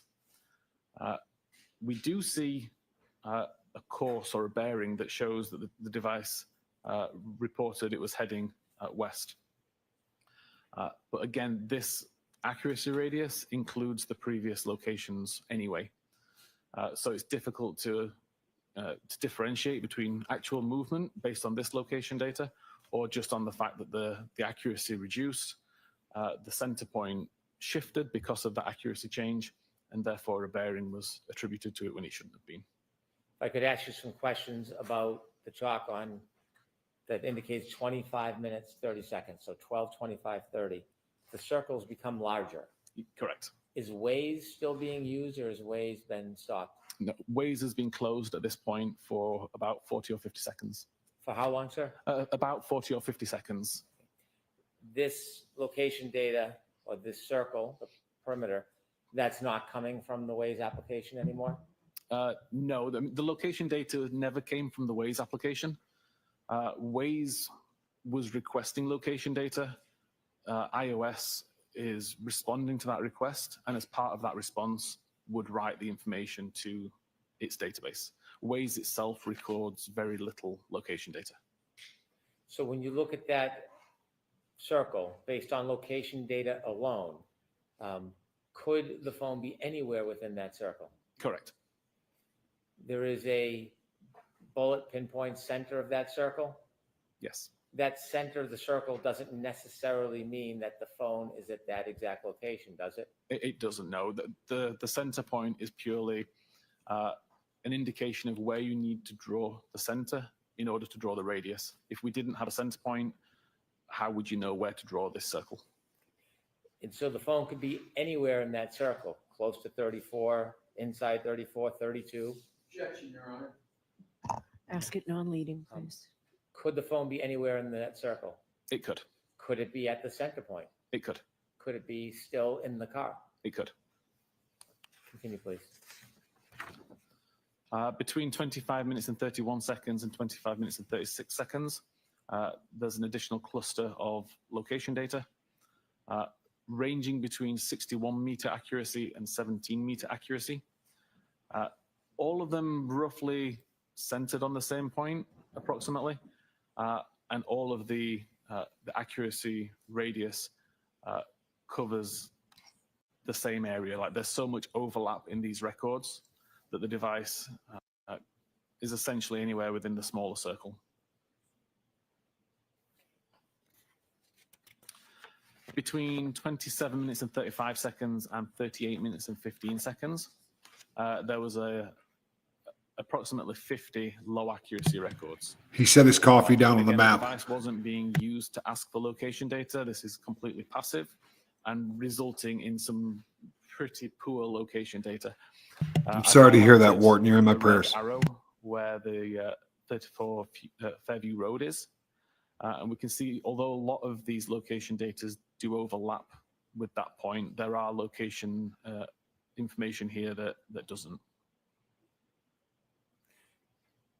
At 38 minutes and 16 seconds, the accuracy improves again. Is now 18 meters accurate, but continues to show approximately the same location that we saw 65 feet, something like that. 15 minutes earlier, around the flagpole area. 38 minutes and 17 seconds, same general area, slightly higher accuracy information down to 14 meters. 38 minutes and 18 seconds, accuracy increased to 12 meters, shifted slightly. Now the flagpole area is essentially at the lower side of this circle. Obviously the top side of the circle now includes a part of 34 Fairview. If the location information is indicated by the circle and the circle has shifted, does that mean necessarily the phone has moved? Not necessarily. Typically, you could assume it has, but when we're already talking about accuracies of 12, 13, 14 meters, it starts to become a little bit harder to determine how accurate this data is. So at this point in time, it could be anywhere within this circle, and the movement of the center point. That's a great point, Cindy. Of, refinement of the device, or I wonder how the weather environmental affects that. conditions that suddenly change. If the weather changes, it could cause the device to slightly miscalculate or to calculate differently. Would a snowstorm or a blizzard potentially impact the precision of location information that's not precise like Waze? It definitely has the potential to, yes. How about a phone being covered? Could that affect it? That could also affect it. So smart, Cindy. Lying on a phone, could that affect it? That could affect it. Could being in a building affect it? It could. Thank you. Done that one at 38 minutes and 20 seconds. Again, refining information more. We've got an 8-meter accurate radius, still focusing primarily on the front yard towards the left side. And then accuracy of 7 meters at 38 minutes and 21 seconds, again showing that same general area. Between 40 minutes and 22 seconds and 59 minutes and 29 seconds, accuracy fairly drops off again, and we see some fairly wild records that don't cover the area at all. But we also see some more accurate records showing, again, where the red arrow points at Fairview Road. Those records are highlighted here, just between 40 minutes and 22 seconds and 59 minutes, 29 seconds, only showing records of 25-meter accuracy or better. And again, it's kind of focusing on that flagpole area. Between 1 a.m. and 2 a.m., only looking at location information, which is 25 meters accurate or better. Again, it kind of focuses around the front yard area, although some of these accuracies are still rather large and could put the device inside 34 on the opposite side of the street, towards 32. Between 2 a.m. and 3 a.m., fairly similar story. Again, most of these points are centered around that same location at the front yard. Similarly, between 3 and 4 a.m., between 4 and 5, between 5 and 6. And in fact, if I take all of the location data between 25 minutes after midnight until 6 a.m., only looking at the records that report 10-meter accuracy or better, then typically they all focus around that same location at the front of the yard, nearish to where the flagpole was found. What do the other ones Let do? me ask you some questions about this photograph. There's a red circle with a bunch of red dots in the middle. Yes. Would those red dots indicate the center of some location that was captured at a particular point over that night? Yes. So each of those center dots is the center of a 10-meter accurate or better location record. I chose to not show the accuracy radius circle on this image, just purely because it makes it hard to see when you've got all these intersecting lines. But ultimately, if you were to draw a 10-meter radius around all of these points, they would all fall within the large red circle that's shown. So this photograph was meant to take readings from the most accurate of the data throughout the night? Correct. Objection, Your Honor. Sustained. Ask it again differently, please. Thanks for helping him. Ask it again differently. This Don't circle lead. She's on the team. include low frequency Shrew. No, this circle only includes 10-meter accuracy or better. the fact that the center dots are in different spots, is that inconsistent with a phone being in the same place, not moving that entire night? It could indicate movement. It could indicate refinement. Is it impossible to tell? It's impossible to tell at this level of detail anyway. Are all of these dots, given the range, 10 meters or under, are all these dots and all these readings of the high frequency data that you compiled for that night, are they all consistent with Mr. O'Keefe's phone being near the flagpole and not moving that night? Objection, Your Honor. Going on. I think that's a reasonable assumption. All right, this might be a good spot. Are you ready to move on to the next area, or you have any more questions about Now would be this? a fine time, Your Honor. Oh, good for you. You just tell him when to cut things off. You just tell him when you're done. And you know the next area, do you? That just seems sketchy to me. Everything about this woman seems sketchy to me. All right, people, real quick. So I'll be really honest with you. The first cell phone data that he was talking about, right? When we started,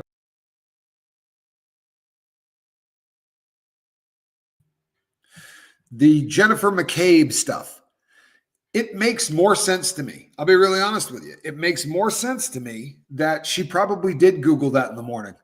Now, I don't know about all the smoke and mirrors and all the stuff they were telling us because it's so damn confusing.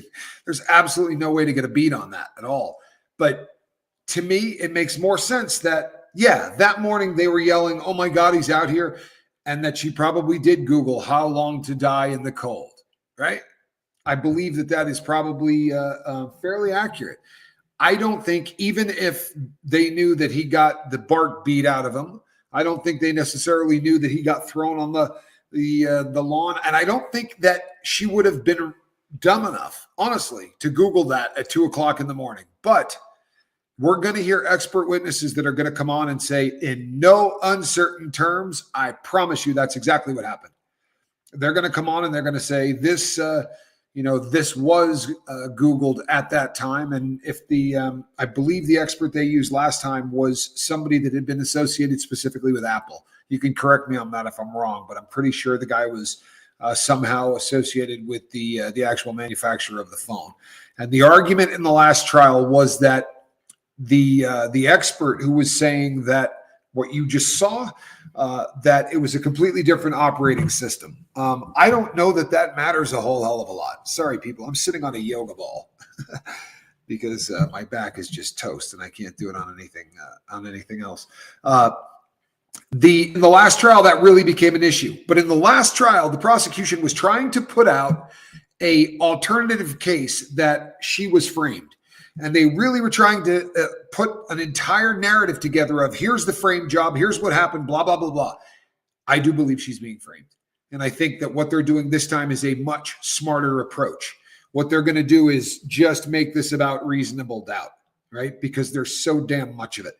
All of the different, hey, it's just a coincidence kind of moments. Like, it's just a coincidence that they turned the video around. And that would be the video of Karen Reed's car that was filmed in the Sally Port at the Canton PD.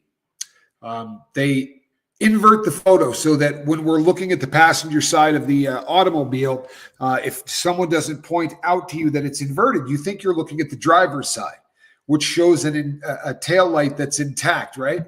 If they had flipped it the other way around, we would have seen whether or not that tail light really had been shattered. But any chance, that little cat just ran by with a whole Keurig coffee cup in her mouth. That evil little animal, man. She grabs things and runs around the house with them. That Maine Coon cat. She's just absolutely awful.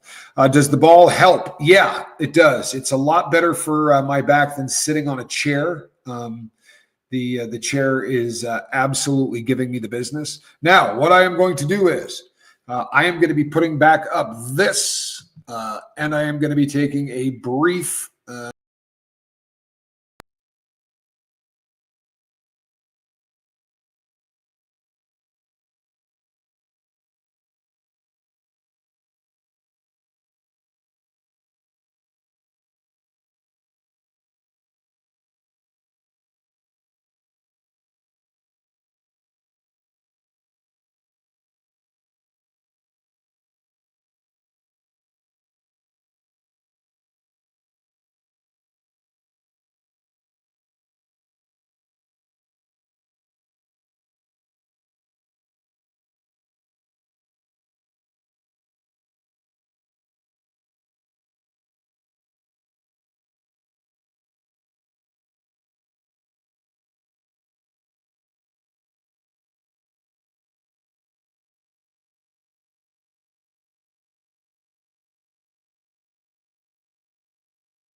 All right, people, let's talk. So if you were here earlier, we've been watching expert testimony. This is a Brit that was that grew up in Canada and seems to have traveled the world learning the fine skills of extracting information from cell phones. It astounds me how many times this guy said, "I discovered." It really was a term that he used again and again and again. He discovered a place on there where you could do this, this, and this. He discovered another thing that you could do this. I feel like, honestly, it doesn't sound like somebody that has successfully done the procedure that he's talking about 1,000 times. It sounds like somebody that kind of was practicing on this on the fly. And I don't know whether or not that's the case. It's certainly how it comes out. And it's funny how often you hear them say things like, so your opinion on this, after all of the information that you have received, your opinion would be, you are of the opinion that. This, to me, should be cut and dry stuff. This should be one of those situations where you could say, obviously, this dude is, I don't need that until she comes back on. This is one of those situations where you should be able to say, this happened, this didn't. All of that smoke and mirrors about when she Googled Hoslong to die in the cold. Again, it makes more sense that she would have done it in the morning. It really does. And I'm not saying Karen Reed is guilty. I think Karen Reed is innocent. And I think that Jen McCabe could have Googled that at 6 a.m. and it doesn't change anything about this case. I mean, not to me, it doesn't. But we live in a world now where you can buy an expert to say almost anything. In the last trial, we heard this testimony or very similar testimony. It's been expanded upon and they've come up with some nice PowerPoints or whatever. But it's the same idea. And the idea is simply this, that Jen McCabe at 2:47 in the morning, she Googled something about her kids' basketball team. At that time, that opened a tab, right? And that tab, hold on, people, I'm sorry. So opening that tab made it permanent, according to them, right? So until you go through and you swipe away all of the open tabs, until you do that, according to this last expert, anything that you'd go back and do is going to end up showing that at 2:47, the tab was open. So you could keep revisiting that tab, but it's going to give the illusion that you Googled Hoslong to die in the cold at 2:47 a.m. But in all actuality, according to this expert's testimony, that simply is when the tab was open. That Safari tab was opened at 2:27 or 2:47 or whatever, but that doesn't necessarily mean that that's when she did all of those searches. According to this expert witness, the actual search for Hoslong to die in the cold and then hit long to high with the lead, I mean, she screwed it up about 50 different ways. Again, that checks out. Right? If you were laying in bed, you absolutely could screw up and put Hoslong to die in the cold, right? You could. You're more likely to make a mistake like that if you're on the side of a road and it's snowy and there's people freaking out and, everybody's yelling and there's, John O'Keefe's body, who's a guy that now there are people who will say, well, she knew what she was going to find when she got there. And if you listen to her talk to the 911 operator, I'll be honest with you, I always found that discussion to be hella sketchy. Really. I mean, Karen Reed's freaking out. And the tone of voice, obviously she's freaking out, right? She's freaking out. You show up and you find your ex laying on the ground. Well, not ex, I'm sorry. They were still together. Lying on the ground, dead, or apparently looking dead. Of course, this is going to rock the person's world. But the impatience in her voice when she's talking to 911 concerning Karen Reed. Jennifer McCabe is angry that she's hysterical. She has no patience for it. Now, she might be one of those people who, when the shit hits the fan, gets very, very sort of laser focused. There are people who are at their best when things are at their worst. I don't think that that's the case in this. I got the vibe that this was a massive inconvenience to Jen McCabe. She was pissed off that she had to be there. She was angry she had to be a part of it. She comes across as one of the least likable people on the stand you will ever see in your life.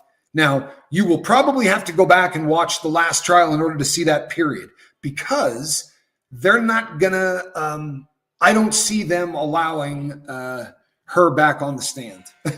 I just don't. If you're the prosecution, at this point, I think putting Jen McCabe on the stand is suicide. I think it's one of the most dangerous things that you could do, because she is just the most detestable woman. I've never been a big fan of the term calling someone a Karen. I think it's, I don't know. I think that there's a whole lot wrong with it, if you want to know the truth. But the kind of person that they describe when they use those words, she's not a nice person. And when she gets pushed, and Alan Jackson pushed her, for days, she freaks out. There's a moment where you can literally see her snap, and the teeth come back, the eyes get big. It's usually right around the time that she says, "I love that man," right? And snarls. If you haven't seen it, it's worth looking at. But the odds of them putting her back on the stand, I think, are slim and none. Slim and none. Her phone, I don't know that the data is, that the information is going to be as bombshell as it was in the first one. I think that they have a much better explanation as a prosecution this time than they did last time. It's going to be interesting to see if the defense still has that expert witness to say the same things as he did in the first trial. We know there's going to be a pivot in the second trial where they're going to talk a lot about the battery, and they're going to talk about the temperature of the battery, right? A lot has been made about this from the defense side, that the battery is going to show that the man was not outside. Here's the other thing. I don't give a crap where that shows you on the map that his body may or may not have been. Now, if that's inaccurate within 32 feet, he could so easily be in the house. It's incredible, right? Take any one of those points and move it 32 feet, and any one of them is going to move you into the house, right? That's 10 meters. He also said, here are the spots that were the cleanest. In other words, any of those dots that didn't fit your narrative, you threw out.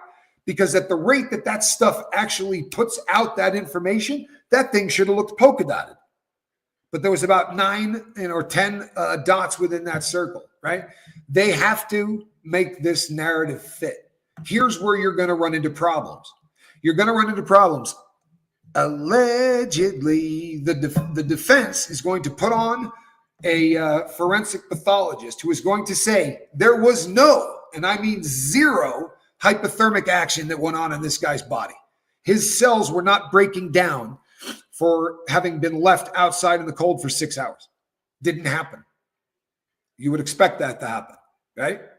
If somebody got hit and was out there all night long, we should be seeing the body start to disintegrate from the cold. We should see the death and the necrosis, the necrotic death of skin, because you've been left outside in hypothermia weather. It doesn't look like that was the case. It looks like he got moved outside. That's going to be hard for them to, all that BS about GPS location and all that, that's going to be hard to square with why was the battery not cold if it was outside that entire time? And why is John O'Keefe's body not wrecked from hypothermia? These are going to be hard. And I'll tell you something. I said earlier, you got one expert witness and another expert witness who says the exact opposite thing. Bring in a guy that says, no, there's no way that thing could have been Googled at 2:47. And then bring in another one that says he's full of crap, guaranteed that got Googled at 2:47. But with the forensic pathology stuff, what does the forensic pathologist for the state say? Because the forensic pathologist for the state refused to call this murder. You knew that, right? The forensic pathologist looked at this and said, there's no way this is a murder, right? Not by a vehicle. No way that was a vehicular homicide. It didn't happen. How do you continue to prosecute something if you're part of your team, right? You would think that the coroner, the person that does the forensic pathology for the city, is part of the prosecution, right? The police, all of them are part of that. We're going to put the case on thing. If your coroner says, no, this isn't a murder, wouldn't you be hesitant to run with that? Apparently that's not a problem for Bev, right? Apparently that's not a problem for Bev, because that is what the forensic pathologist said, and yet they're going forward with it. Hey, Grace, good to see you. Good to see you. So I also am very disturbed, and you guys can tell me if I'm wrong on this. I will be more than happy to take all of your input. I find it fascinating that when there is an objection by the defense, that when the judge rules, she explains to the prosecution exactly how to fix it so she will allow it in.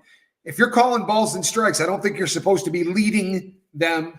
Rephrase that in the form of a question. Ask that again, but don't lead it. Get to the second part of your, what the hell's going on? How is this not screaming, right? The fix is in to everybody in the world. It's remarkable. It really is. I understand. Fine, right? Object, but you can get that in there. You just have to say it differently. Well, thanks, Auntie Bev. Are you going to say that to the defense? Huh? It's going to be interesting to see if the defense gets the same treatment on that. I don't think there's a really good chance that's going to happen. Well, see, this is a great point, Lisa Miller, isn't it? The question Lisa asks is, I don't know why they didn't get a different judge. Well, they didn't get a different judge because this judge would have had to have been a stand-up human being. Whenever you're ready, Mr. Lally. Right? And I want you to think about just how easy this would have been for Auntie Bev to just go, you know what? After the first case and MCC, AB. a whiff of impropriety. There are people out there that believe I am too biased in this case. So I got an idea. Basically Maybe just my whole life except first few months I lived in Stoughton. this is a Calhoun. This is a repeat, is it not? This can't be. I'm a today. student. In college, is that correct? Yes. And what year are you in college? I just finished my sophomore year. No, this can't be today. Is that what they're showing right now, Living Calhoun? in Canton, who, if anyone, do you live in Canton? My 2 parents and my 3 sisters. So you're one of 4 girls, is that correct? Correct. And are you the oldest? Yes. And your parents, what are their names? Matt and Jen. If I could turn your attention to January 28th into January 29th, 2022. Do you recall those days? Yes. And do you recall what days of the week those were? Friday and Saturday, I believe. And so on that Friday evening, starting with there, well, let me ask you. Yeah, this so is that Jen time- McCabe's daughter from the last trial. This is a hell of a lot of fun, though. Correct. And where did you go to high school? Canton High School. All 4 years? Yes. And did you play any sports when you were at Canton High School? Yes. What sports did you play? Soccer, hockey, and lacrosse. And so January, that would have been which sports season? Hockey season. Kind of looks like a hockey player. To the hockey, as far as that evening of the 28th, how did Maybe it's the tone of voice. What, if anything, were you doing first that evening? It started with a team dinner at my house. The hockey team came over. We had dinner. Then I went to my sister's basketball game at the Canton High School. Then I was hanging out with 2 of my friends. We were driving around. Then the night ended with me driving Colin Albert home. And so let me start sort of back at the beginning. Good before we kid, go- Colin Albert. So as Nice far kid. as the team dinner, is that something that was like a weekly thing Yeah, it was usually like the night before a game.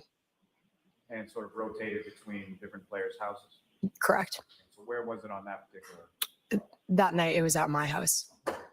And about what time did the team dinner get done, or what time did that wind down and you went to the basketball? I'm not exactly sure. The basketball games typically start around 6:30, so I assume around then. And who, if anyone, from your family was involved in the basketball? My younger sister, And was she JV, varsity? What was she playing on at that time? varsity. And who, if anyone else from your family, was at the basketball? My parents. I'm not sure about my sisters. And did you go with your parents or separately, or how did you? I believe I drove and I arrived later than my parents. And as far as at that time, did you have your own car? Yes. And what kind of car did you have? A little Ford Fusion blue. And when you arrived there, you're a high school senior, correct? Correct. Did you sit with your parents during the game? No. There's sort of like a student section, is that correct? Correct. So you sat there with your friends? Yes. Well, she was a high school And, student. I think she's when a the game gets sophomore over, in where college was now. I believe I was just driving around with two of my friends, and then as we were driving, we came across a dog on the side of the street. We knew a snowstorm was coming, so we picked the dog up and then brought it to the police station, and then drove the dog back to where its owner's house. Aw, And so this as far makes as it hard to hate her, doesn't it? driving around with, what are their names? Avery Panadosi and Danielle Seaman. Can you do us a favor and spell those last names for our court yes. reporter, please? Piantedosi.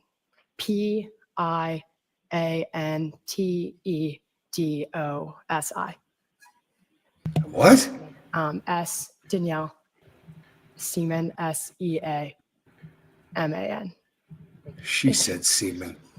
Sorry, couldn't And those pass were on friends it. of yours from school, from Kent High School as well. Yes. And had they been with you at the game previously? Yes, I believe so.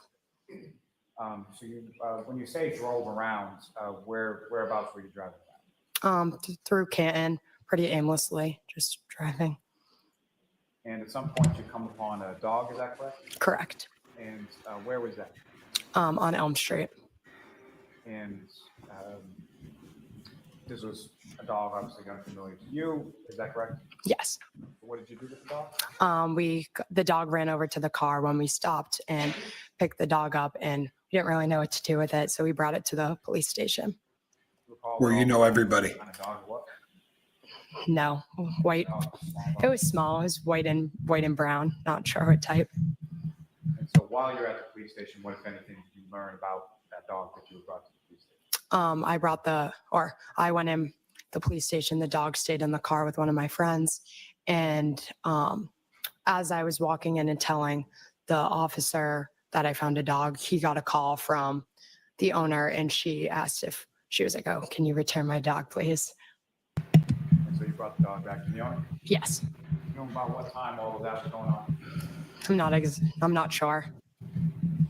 Now, you mentioned that you had picked up a person by the name of Colin Albert, is that right? Correct. And who was Colin Albert to you, or could you describe to the jury sort of your relationship with Colin? I've known Colin since I've been born. Our families are very close. We went to high school. Boy, howdy. School together growing up, in the same friend group. So yeah, we're very close. So he was in the same grade as you, is that right? Correct. So he was a senior at this time as well? Yes. And you have friends, mutual friends together? Yes. Now, the two of you are not actually sort of blood related, is that correct? Correct. But you have sort of relatives in common, is that correct? Yes.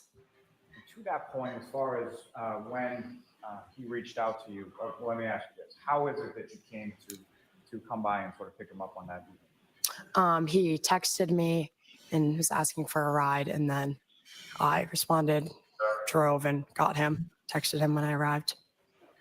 Now, as far as that sort of, I don't know what exactly to call it, but as far as you picking him up at certain places, like on weekend nights, was that out of the realm of normalcy, or was that something that happened on occasion?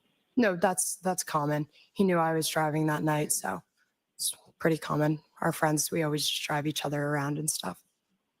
And without getting too much into it, as far as high school was concerned, particularly when someone was drinking, would they call and ask for a ride Correct, yes. rather than driving their own car? Yes. And So Colin had been drinking, has he? Colin drinking at least at some point during that evening. Yes. Is that why he needed to ride? Yes. He was shaffazed. With respect to your parents, did you, around this time that you're driving around and you're going to pick up Colin, did you have any idea where your parents were or what they were doing? I knew they were going out after the basketball game, but no, I didn't know. I have their Life 360. They have mine, so I wasn't sure though. And as far as the Life 360 goes, is that something that that you sort of keep track of them, or they keep track of you? It's more them keeping track of me. Now, do you know approximately what time it was that you first get sort of a Colin reaches out via text to pick him up? I believe it was around midnight.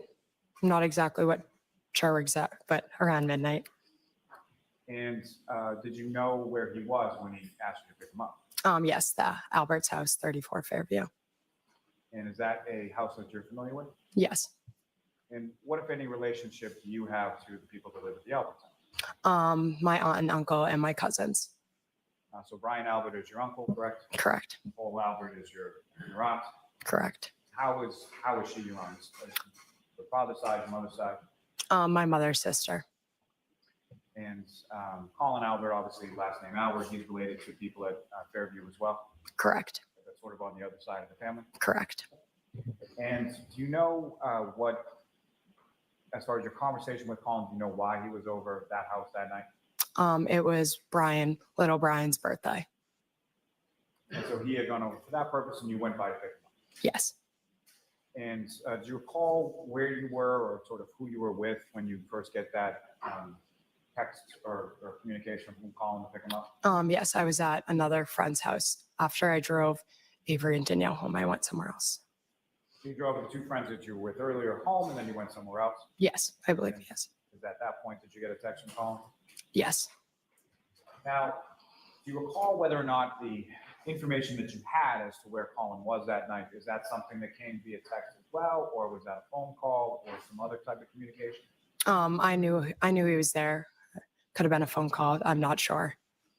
So were there a variety of different ways that you would have communicated with Colin around that time? Yes, there's other apps as well. Yes. I'm sorry, you said through apps as well? Yes. What kind of apps is it? For example, like Snapchat. So you had each other's sort of Snapchat information, phone number information, call, text, snap, driven, any of those things? Yes. Now, when you get that communication from him to come pick him up, about how long a period of time was it from the time that— All right, peeps, I think we may be back onto the live action. And yeah, let me see if we got them. I do believe we're going to be back on with the House of Fire, and he's going to be continuing with the testimony from this morning concerning the cell phone data extractions that had been done from, what do they call, Starbright, or whatever the hell that service is called. This guy is a forensic, he's a digital forensic expert. So we're going to get back to him, and he is just all kinds of fun. There's our boy. The different points when you track Apple Health data, is that helpful, even if you're only trying to isolate a certain point in time? It can be, yes. Does it help determine whether or not it was working properly? If it was, It can determine whether it's working properly. It can determine an average kind of walking speed, for example, of a person. The average gait that the person may walk with, if that was important. if a person has an iPhone and they're moving and it registers Apple Health data, and then they stop moving, and the healthcare data doesn't register because there's no movement, would the Apple Health data resume movement even if somebody else picks up the phone? It would. The phone itself doesn't care who's carrying it. It just looks for movement. So it doesn't identify the owner in order to register movement? Correct. Does it identify the owner in order to register Better movement? question. It doesn't, no. Could you turn to the next part of the data analysis that you did, Yes. please? So the two sources that I got the Apple Health data from were a database called healthdb_secure.sqlite. This, as I said earlier, is the typical database that's used to store long-term information about the health activity that's been recorded. So this database—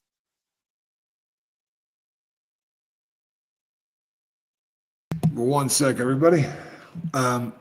As I said, the guy's a house of fire. And you have to have expert witnesses on. It's a very difficult thing because more often than not, the people that are wildly into the crap that they're Black into events, don't as have the opposed to ability to the explain it as individual well as black somebody events else. with individual timestamps.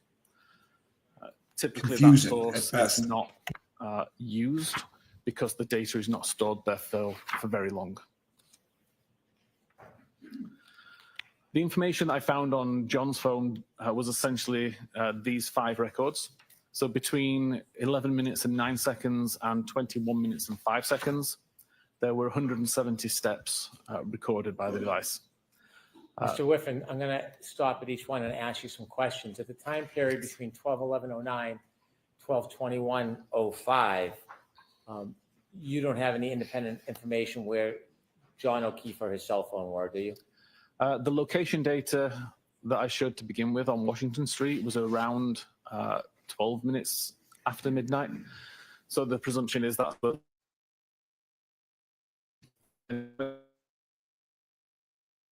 using Waze, it was already driving along Denham Street or had turned onto Maplecroft. What time did you say that Waze was initiated? It was approximately 19 minutes and 30 seconds-ish. Thank you. Again, we see at 21 minutes and 10 seconds until 24 minutes and 22 seconds, there are 80 steps recorded. And again, if you compare this to the location data, we know that the device was in a vehicle at this time. Between 22 minutes and 14 seconds and 24 minutes and 37 seconds, we have 3 flight climb events that are aggregated into that time period.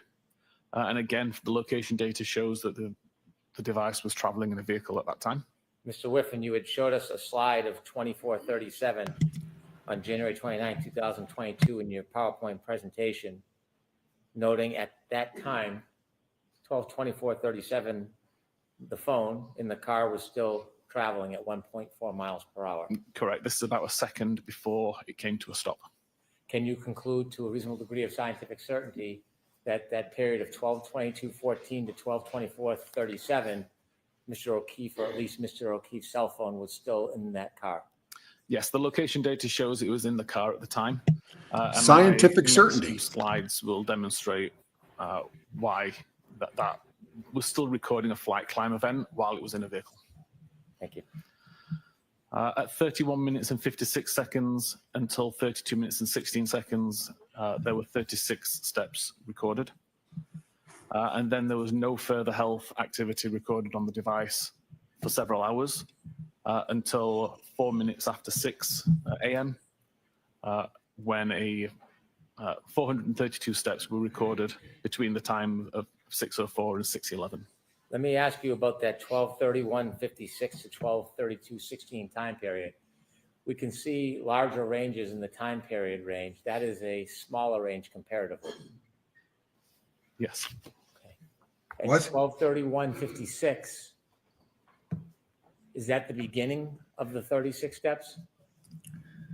Essentially, yeah, it takes the timestamps from the cache encrypted C, looks at when the first step occurred, looks at when the last step occurred, and aggregates the times based on that. So 12/32/16 would be the last steps taken for that cell phone. Correct. And in between that time period, there's 36 steps. You shared earlier that it doesn't indicate the direction of the steps. Correct. Other than the movement that equates to steps, can it tell anything about what direction, the positioning, how the phone was moving? It can't, no. It's just purely registered what it thinks are 36 steps. Could it have been a straight line? It could have been a straight Could line. it have been somebody pacing? It could have been. Could it have been somebody moving and jumping? Yes. Could it have been guys picking up a dead guy, Being moving his cell around? essentially. Could it be 5 guys fighting? 16, when this phone took its last steps, it never moved again? Form of the question, it's sustained. After 12/32/16, when this phone took its last step, Fix that question. I'll let it in. Bev, you skank. I'm sorry, people, but Bev is awful. All right, come on. We're did open. it There move we go. again until 6:04:01 a.m.? There were no more steps or flight climb or any other health activity recorded during that time. Do you know what triggered movement at 6:04:01 a.m. of Mr. O'Keefe's cell phone? I presume that the device was moving at that time, but I don't know the details of who. I'll strike it. Wow. Please continue. Regarding the Smart-ass flight climb smile, I'm events, sorry. looking at the cache encrypted C database, I was able to find more granular, accurate timestamps for these records. And I showed those timestamps on this map at the position that the device was, according to the location data at the time. So you're going back to earlier in the evening now, 12:22:14. Correct. To 12:24:37 when the phone stopped near the flagpole. Correct. Okay, thank you. So we have the first record at 22:17, a flight climb event was recorded. I've highlighted that was a red line, and that equates to the red line that shows underneath the timestamp. Somewhere within 32 feet of the flagpole. Where the device was at that time. The second record is 22 minutes and 32 seconds, showed with a green line, which shows over here. And then finally, 24 minutes and 37 seconds after midnight, shows with an orange line down here outside 34 Fairview. I'd like to point out that health activity events are recorded upon the event completion. The device doesn't know that you're about to walk up some stairs. It doesn't know that you're halfway up some stairs. You're going to get very busy until you reach the top in order to detect that an altitude change has occurred. So that change only gets written to the database once the flight climb has ended. I tested approximately 8 different phones, different models, different versions of iOS, and found that on average, there was a time difference between 15 and 50 seconds between when I physically stopped walking up a flight of stairs and when the record was made. So it's just based on the time that the device takes to pull the altitude, detect that an altitude difference has occurred, and then write the data to the database. So then I took that average data between 15 and 50 seconds and plotted it onto this graph, which also plots the altitude of the device over time. So the red line here shows the time according to the cache encrypted C database where the first flight climb event was recorded at 22 minutes and 17 seconds. Working back 15 seconds from that to say that with the gap that I know exists between the flight climb ending and when the record's recorded, the flight climb event is presumed to have occurred within this red gradient area. The altitude information on the device shows that between those times, the altitude increased from around 41 meters to around 45 meters. You may recall earlier I said that it's a 3-meter incline that Apple considers a flight climb event. Therefore, the incline that occurred within this red gradient is sufficient to trip a flight climb event. When we look at the second record at 22 minutes and 32 seconds, this is shown on this chart as a green line, and again, working back 15 seconds and beyond to allow for the tolerance, we see the green gradient area. This shows an altitude change of around 45 meters to 48 meters. Again, that would be sufficient for a flight climb event to be recorded because we have 3-meter incline change. We then don't see an incline change for a while. All we see is the device going downhill until we get the record right at the end there at 24 minutes and 37 seconds. And again, working back around 15 seconds to the orange gradient, we see an increase from around 25 to 28, 29 meters. Again, that would be sufficient to cause a flight climb event to be recorded. I'd like to ask you. Sorry, I'll go back. Continue, and then I'll ask you, please. Okay. I then compared that information to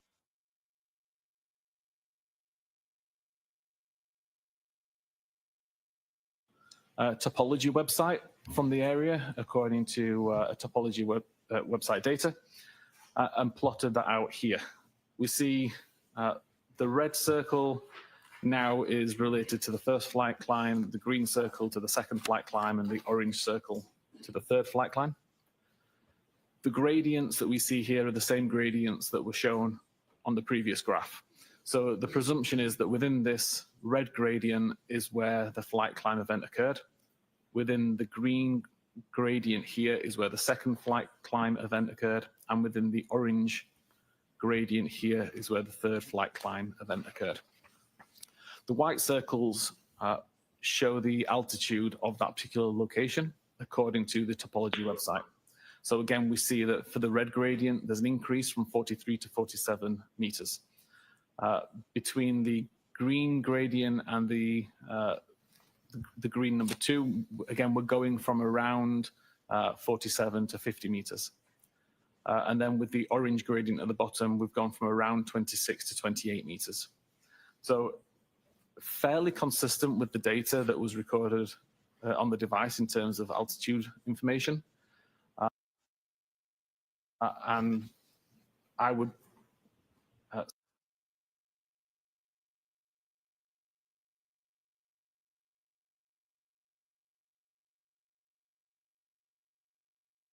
You hate to miss the riveting action, but occasionally the the feed. But it is nevertheless riveting action. Here's the thing. I mean, honestly, for them to, it's disingenuous, in my opinion, for them to say, "Okay, here's the point. We know that it's going to be within 32 feet of something, so we're just going to say that something is right next to the flagpole." And as far as I'm concerned, that's just utter shite. But what do I know, man?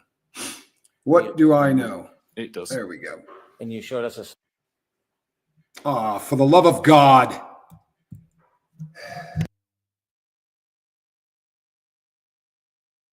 slide finally from 12:24:37 that the vehicle was still moving 1.4 miles per hour. Correct. And was the Waze data initiated and active at that time, 12:24:37? If I remember correctly, Waze had closed about 5 or 10 seconds earlier. Now, based on your study of the Waze information, the location information, the topography, and the healthcare data, do you have an opinion to a reasonable degree of scientific certainty whether the indication on the healthcare data reflecting flights of stairs, do you have an opinion whether or not that was registered as a result of a person holding a phone, walking upstairs, or for some other reason? Based on the location data, the health data, and the research that I did and the testing, I believe it is more likely that the device was in a vehicle traveling on a road going up an incline versus the location data being incorrect and the person being walking up physical stairs. Thank you.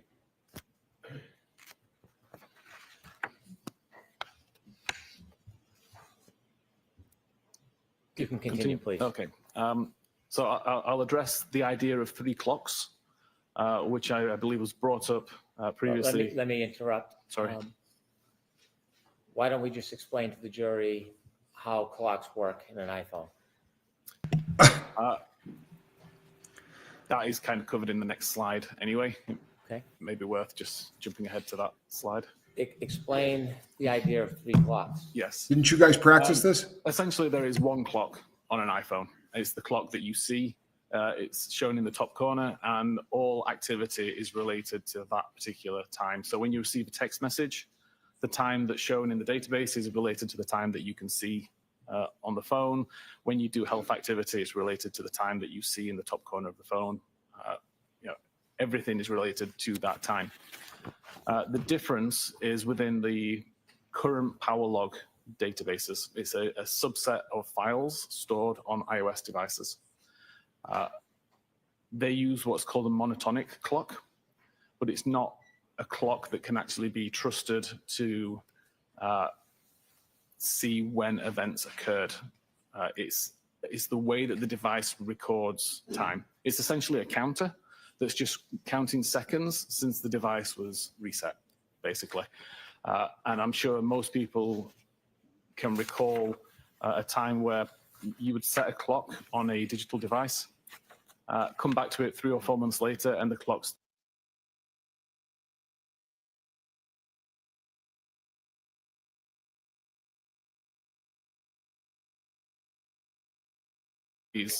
power log data. They show a monotonic date and time, a baseband date and Bruna, sadly, it's just a matter of when, not if, I think, date and time on within the digital power log currency. records. As an examiner, it's really good to see this data and understand how the tool is determining these values. As an examiner, it would be really bad to look at these values and think that they are accurate timestamps at face value, because they aren't. And I'll start to talk through how this information works.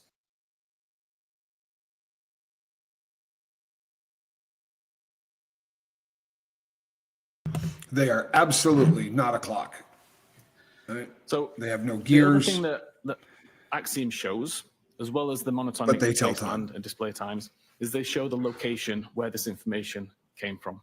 In this case, we have two tables. One is called PL Springboard Agent Event Forward S Block. And that is what this table is here. And you can see we've got an ID number, a timestamp, and a value of locked. But we also show a second table that's involved called PL.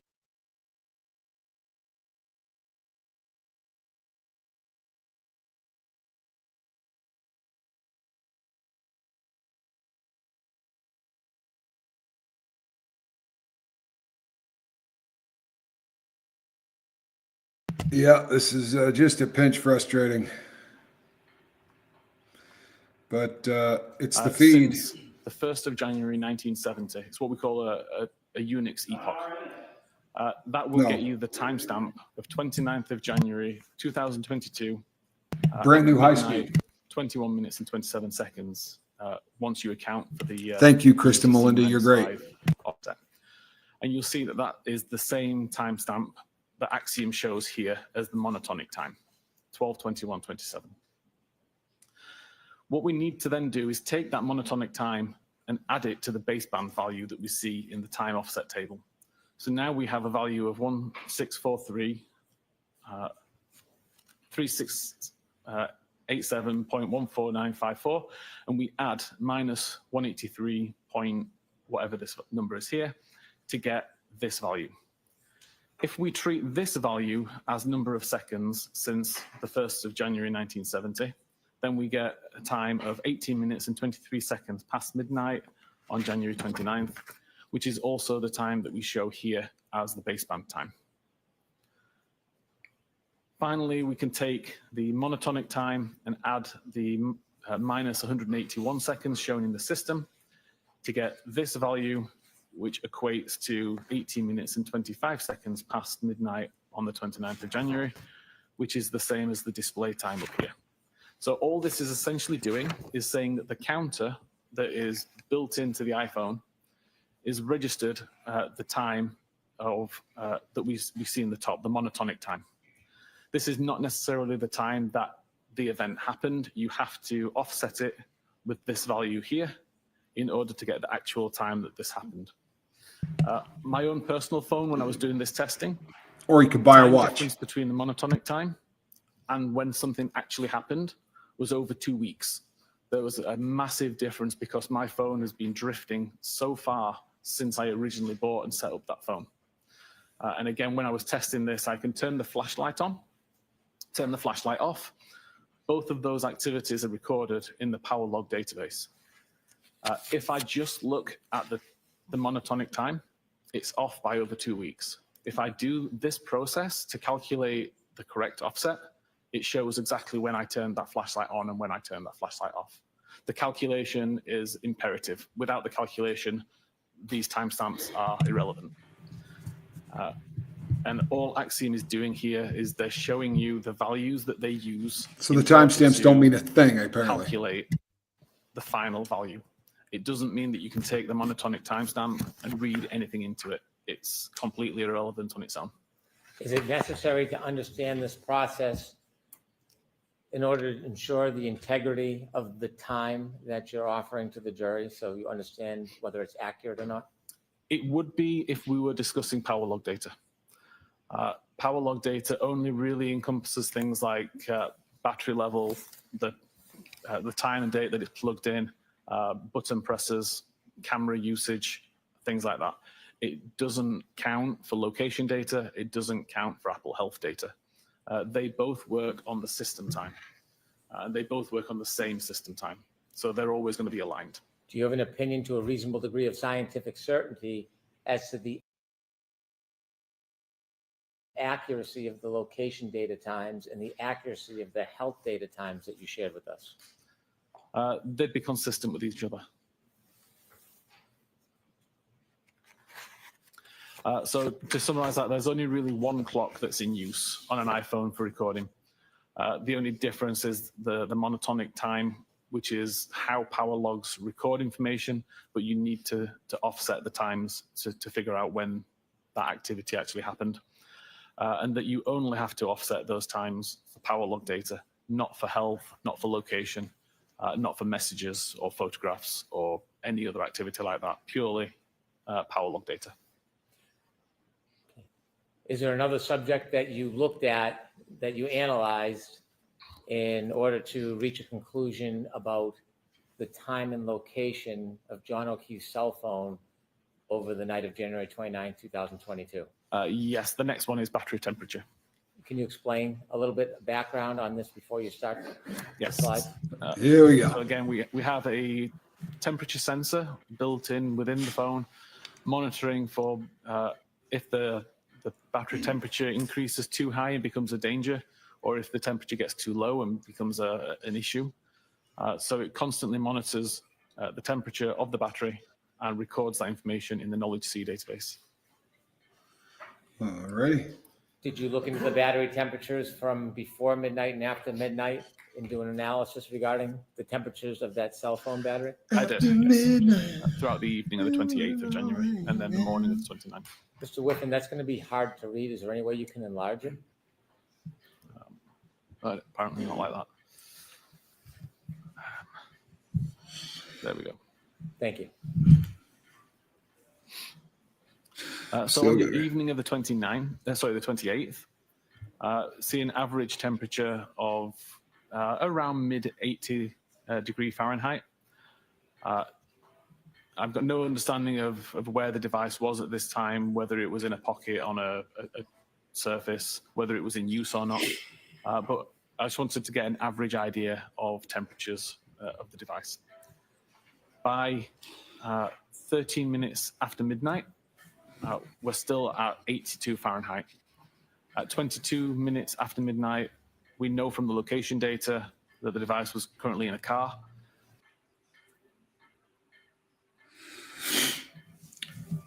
This stuff gets fascinating. This is actually, I think this is sort of meat and potatoes type stuff. And if they have a witness that's going to be talking about the this. Temperature has dropped to 77 Fahrenheit.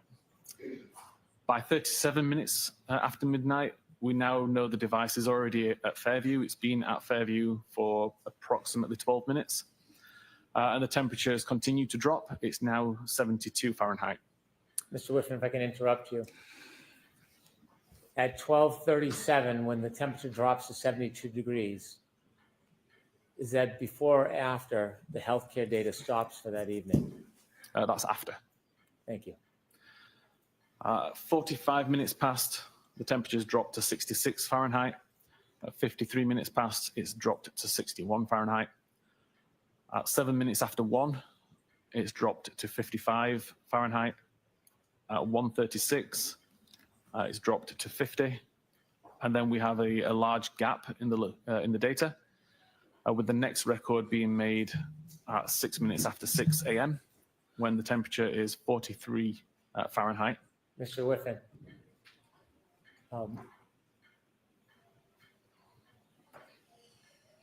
if a phone has any protection or coverage, well, let me ask it this way. Do you know what, if anything, happened around 6:02, 6:03 to trigger that 6-degree drop in temperature? I don't know accurately, no. And then you're now at 6:14 and it's 37 degrees? Yeah, you're correct. This is the coldest temperature recorded. Do you know what, if anything, happened to that phone at 6:15:01? I don't know. Okay, please continue.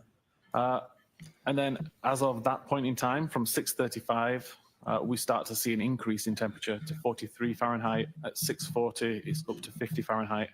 At 6:48, up to 55 Fahrenheit. And at 6:56, up to 61 Fahrenheit.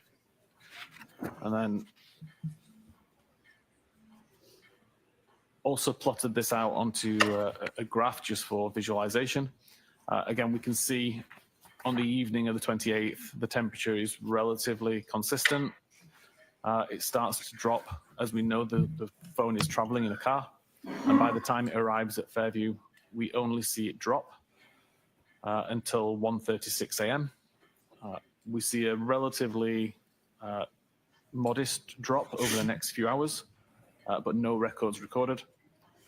We see the final drop at 6:14, and then we see an increase.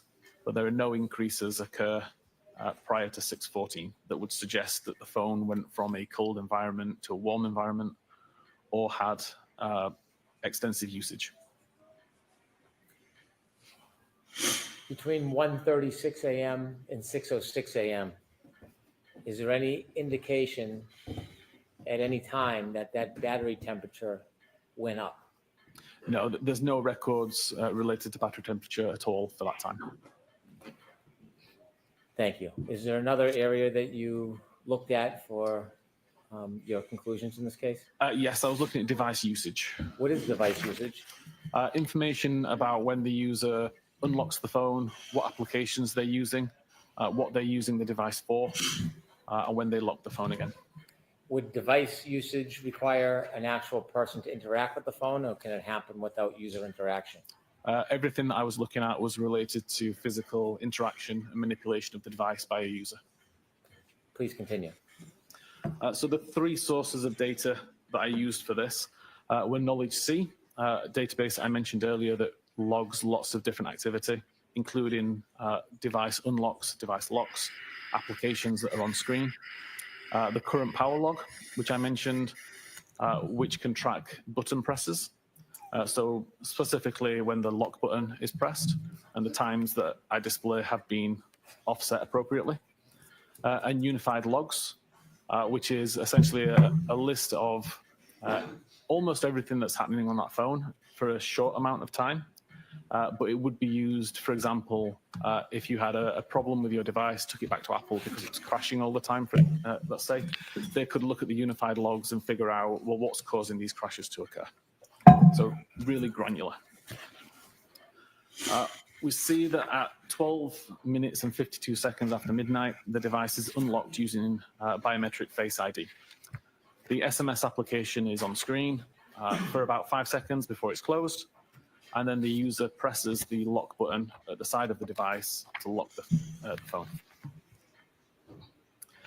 At 13 minutes and 54 seconds, biometric Face ID is used again, and the SMS application is opened. And at 14 minutes and 29 seconds, the lock button is pressed again, causing the device to lock. 15 minutes and 46 seconds, the device is unlocked using Face ID. The SMS application is already on screen because that's the application that was on screen when the device was locked. And the device is locked again at 16:03. At 17 minutes and 59 seconds, the device is unlocked again using Face ID. The SMS application is still on screen from before. And at 18 minutes and 12 seconds, the lock button is pressed, causing the device to lock. At 18 minutes and 25 seconds, the device is unlocked using Face ID. The SMS application is already on screen from the previous usage. And at 18:31, the SMS application is closed.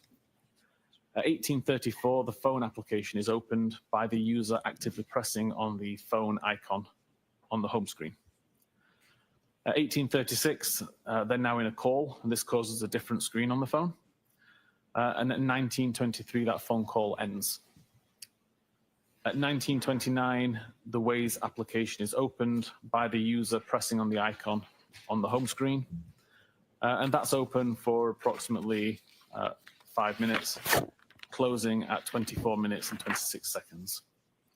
2 seconds later, at 24 minutes and 28 seconds, the device is locked by the user pressing the lock button on the side of the phone.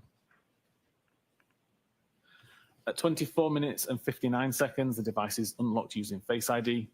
The SMS application is opened using the icon on the home screen. And at 25 minutes and 9 seconds, the lock button is pressed by the user to lock the device. At 27 minutes and 45 seconds, the device is unlocked using Face ID. The SMS application is already on screen. And at 27 minutes and 50 seconds, the device is locked using the lock button. 29 minutes and 52 seconds, device is unlocked using Face ID. SMS application is already on screen from the previous usage. And at 29 minutes and 53 seconds, the lock button is pressed to lock the device. 32 minutes and 4 seconds, the device is unlocked using Face ID. SMS application is already on screen from the previous use. And at 32 minutes and 9 seconds, the lock button is pressed by the user. And that is the final interaction with the device. It's the final unlock of the device using Face ID, and it's the final logged button press on the device as well to lock the device. So the final interaction with John O'Keefe's cell phone that night. Correct, up until 6:15 a.m. In 12:32:09 was the last time before the phone moved again the next morning. Correct. Is there one more area that you engaged in analyzing to help reach your conclusions in this case? There is. During my time looking at the unified logs that were mentioned, I found a record that appeared like it could be interesting that was called Doppler. This was the pocket state that I think I mentioned earlier, and it detects when the user takes the phone out of a pocket, or at least removes the item that's blocking the camera. There were hundreds of thousands of records within the unified logs that I was able to filter down to just the Doppler records and to filter and aggregate down into a more digestible number, which is what's shown here. So again, whenever the device receives a phone call, or whenever the device is picked up in a particular way, the camera activates and it actively looks for a face. What the hell is that 26,500? Records the fact that it's in a pocket state, and it will continue to record pocket state until either the obstruction is removed, so the device has been removed from a pocket, or until whatever is calling for the Doppler check to be completed. So for example, if I make a phone call, it will continue to check and look for a face up until the phone call ends, or the ringing ends. So in this case, at 12 minutes and 37 seconds, see a small amount of time where 4 Doppler checks were conducted. And that ended at 12 minutes 37 seconds with a pocket state cleared event. At 12 minutes and 39 seconds, there was a 7.5 second period where 108 Doppler checks were conducted. Again, that ended with a pocket state cleared event at 12 minutes and 46 seconds. At 25 minutes and 8 seconds, there was a single Doppler check that resulted in a pocket state. And at 29 minutes and 37 seconds, for 5.5 seconds roughly, there were 97 Doppler checks. The 97th check resulted in a pocket state cleared event at 29 minutes and 42 seconds. So it's a lot more than 1 a second. 31 minutes and 52 seconds past midnight, there was an 11-second period where 155 Doppler checks were made. The 155th Doppler check resulted in a pocket cleared event at 32 minutes and 3 seconds. At 33 minutes and 14 seconds was the start of a 5-hour and 20-minute period where 26,500 Doppler checks were conducted. Every one of those checks came back to say that it was in a pocket state. There was never a pocket state cleared event during that time. At 2 minutes after 6 a.m. And 41 seconds, there was a 12-minute period and 20 seconds where 417 Doppler checks were conducted. The 417th Doppler check showed a pocket state cleared event at 6:15:01. Mr. Whiffen, as a result of your analysis of John O'Keefe's cell phone, considering the location data, including Waze data, and considering the healthcare data, the pocket state information, the battery temperature, did you have an opportunity to create a timeline putting all of these different important pieces of data together so you could show them to the jury in chronological order? I did, yes. Would you share with us now your timeline? Oh, he's a PowerPoint making fool, this guy. So again, this combines all of the information from the previous slides, just showing it all within a timelined view. So at 18 minutes and 25 seconds, the device is unlocked using Face ID. We see the SMS application is in use. For around 11 seconds, a phone call is made from John to Jennifer McCabe. Phone call lasts 36 seconds, starting at 18 minutes and 47 seconds. That call ends at 19 minutes and 23 seconds, and the mobile phone application is closed at 19 minutes and 24 seconds. At 19 minutes and 29 seconds, the Waze application is loaded on screen. And at 20 minutes and 49 seconds, which is what this location on the side relates to, we see an incoming message from Brian Higgins saying, "You coming here?"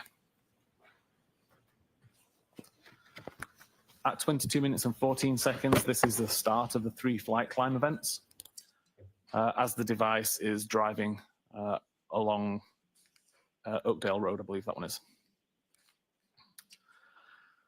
At 24 minutes and 26 seconds is when the Waze application is closed and the device is locked via the lock button at 24 minutes and 28 seconds. At 24 minutes and 37 seconds, the three flight climb events comes to an end. And at 24 minutes and 38 seconds is the first record that shows a speed of 0 meters per second. At 24 minutes and 59 seconds, the device is unlocked using Face ID, and the message, "You coming here," is read at 25 minutes and 8 seconds after midnight. At 25 minutes and 9 seconds after midnight, the device is locked using the lock button. At 27 minutes and 33 seconds after midnight, a text message is received from Jen McCabe saying, "Here." At 27 minutes and 45 seconds after midnight, the device is unlocked using Face ID, and the "Here" message that was just received is read at 27 minutes and 48 seconds. At 27 minutes and 50 seconds, the lock button is pressed by the user, causing the device to lock. At 29 minutes and 37 seconds, we start to get some Doppler checks, and at 29 minutes and 42 seconds, the pocket state cleared event is written. At 29 minutes and 44 seconds, there's an incoming call from Jen McCabe. This is answered and lasts for 7 seconds, ending at 29 minutes and 51 seconds.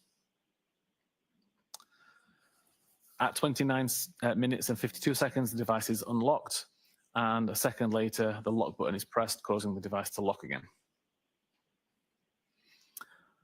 31 minutes and 47 seconds after midnight, a message is received again from Jennifer McCabe saying, "Pull behind me." And at 31 minutes and 52 seconds, the Doppler check records a pocket state. Hello, Lisa Trimble. Hope you're having a good day. We start the health event that shows 36 steps were taken. And at 32 minutes and 3 seconds, there's a pocket state cleared event. Kristen's back at At work. 32 minutes and 4 seconds, the device unlocks with Face ID. And again, I'll point out that makes perfect sense if the Doppler state clears because it's no longer within a pocket, and then it unlocks a second later. That makes sense with the logic that's been identified. At 32 minutes and 5 seconds, messages applications on screen, and the message "Pull behind me" is read.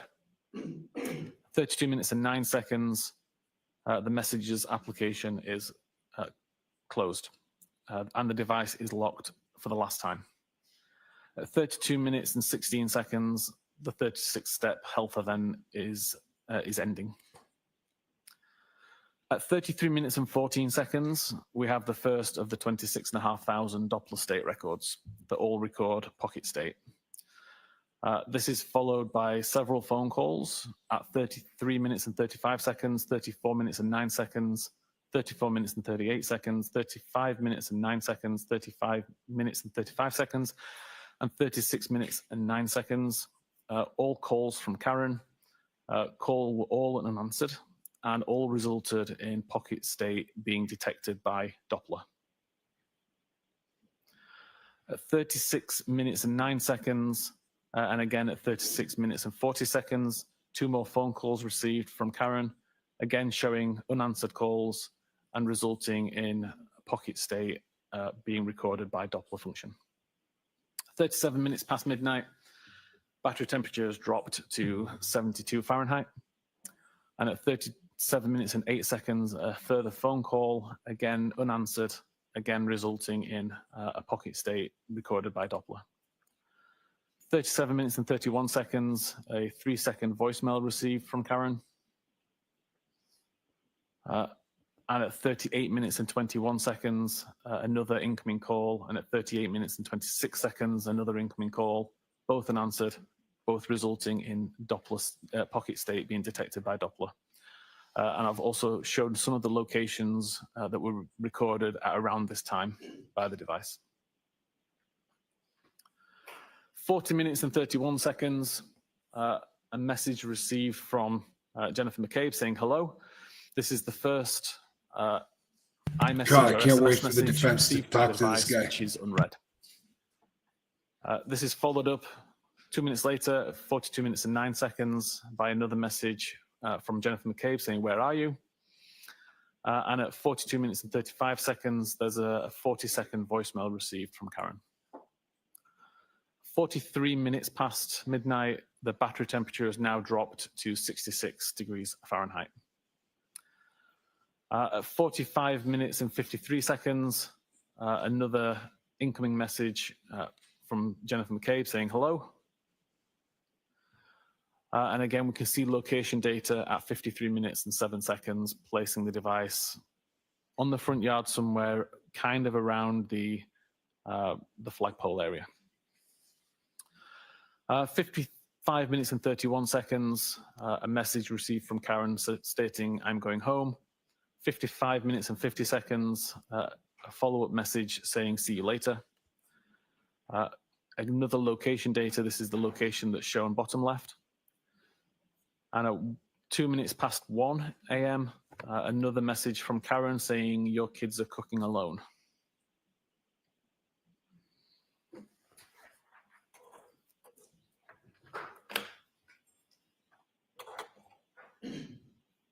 Mr. Whiffen, based on your analysis of John O'Keefe's cell phone, keeping in mind some of the data points you shared with us, that wave was initiated around 12:19,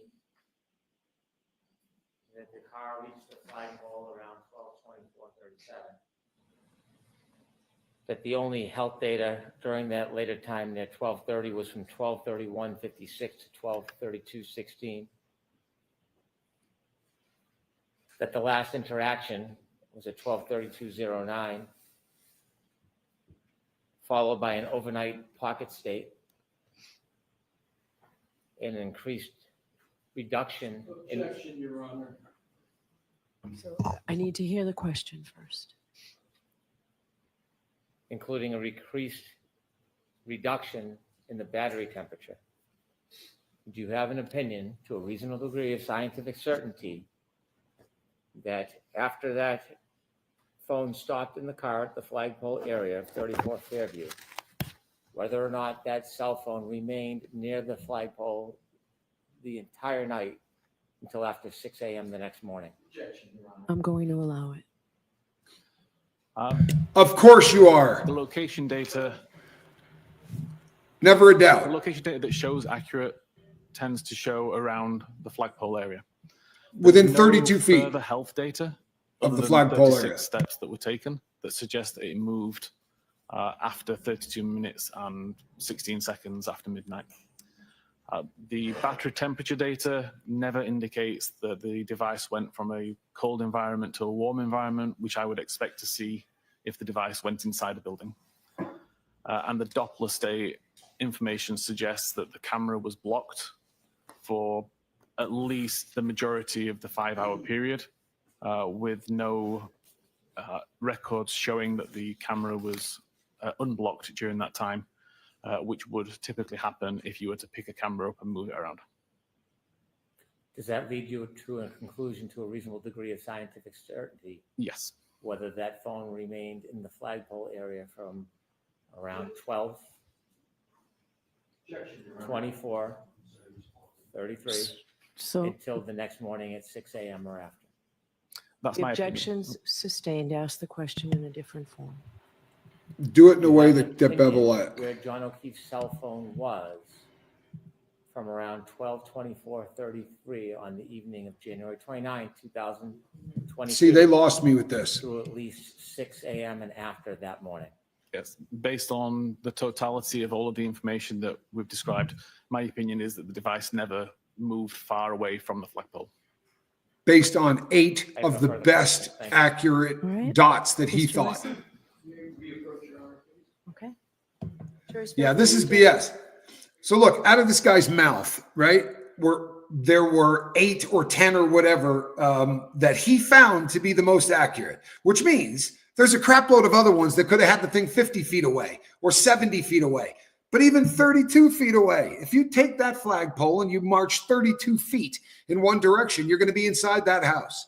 So for him to say, guarantee you this thing is going to be by the flagpole.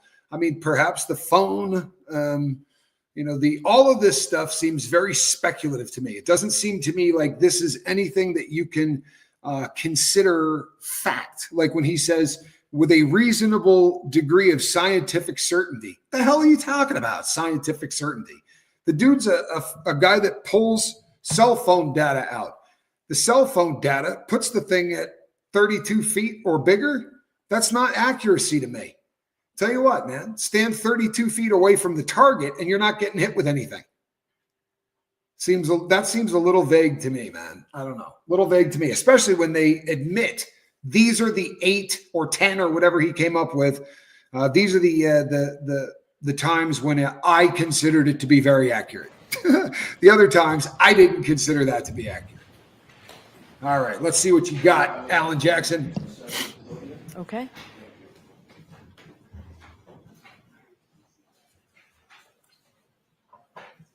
Mr. Whiffen, I should have told you, you can feel free to stand up and stretch if you want to as well.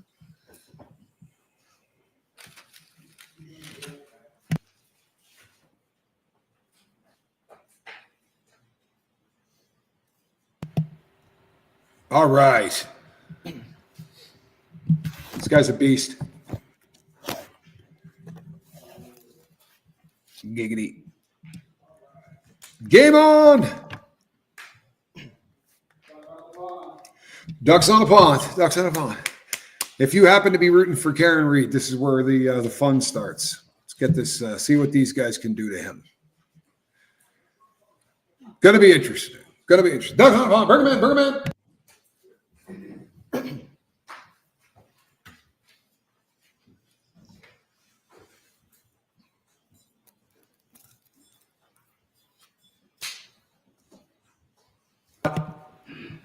Might want to hit that with a little bit of that GLH there back there, brah.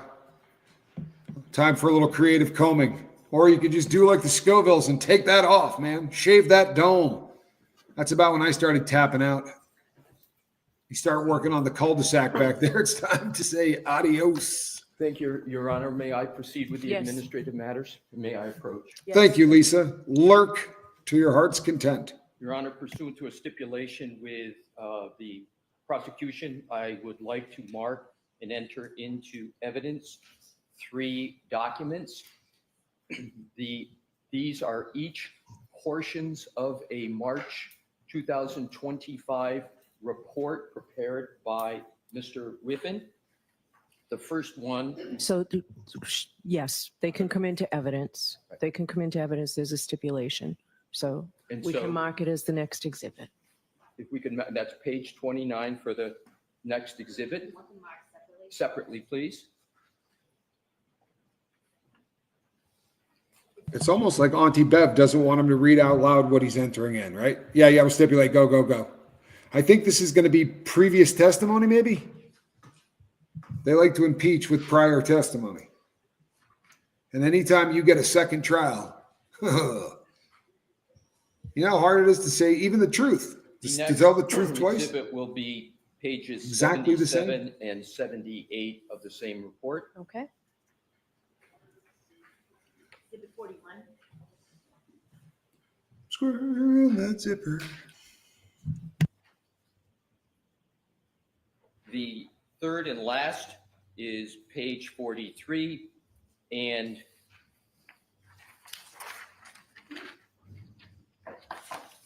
page 44. 46. Okay, all set. Thank you, Your Honor. That thing that woman talks into, I'm sorry, but I bet it smells terrible.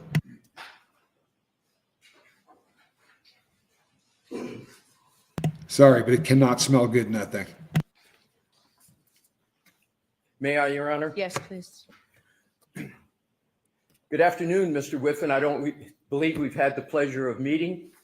Good afternoon. Cell phone data, when correct and when correctly analyzed, can help tell a story of what may have happened under various circumstances, correct? Correct. And in cases like this, literally seconds on cell phone data can be significant, correct? Correct. What I'd like to do is to go back to your PowerPoint presentation and specifically go to the timeline that you had gone through with Mr. Brennan. And rather than repeating everything, there'll be select aspects of the timeline I'm going to reference. And with the court's permission, we will put the timeline back on that's already in evidence. Okay. Thank you.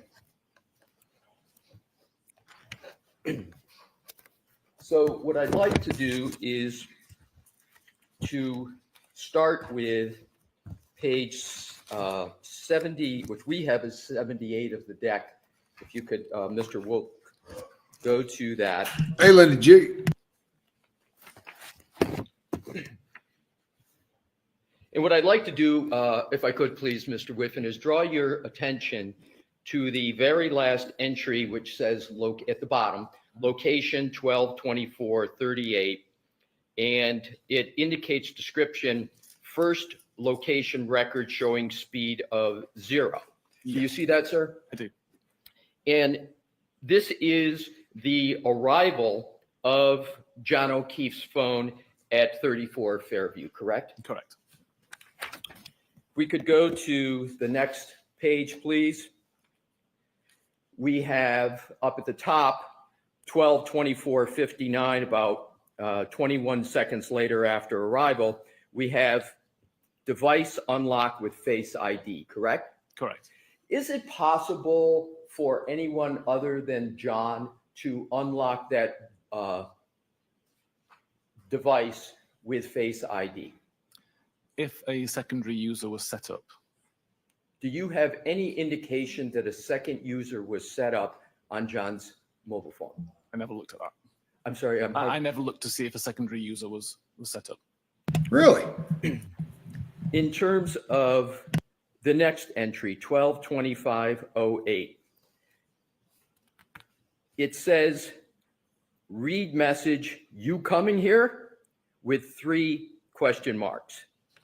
What I'd like to do, because you did not note who that was from, but I want to go back a few slides so we can identify who that message was from.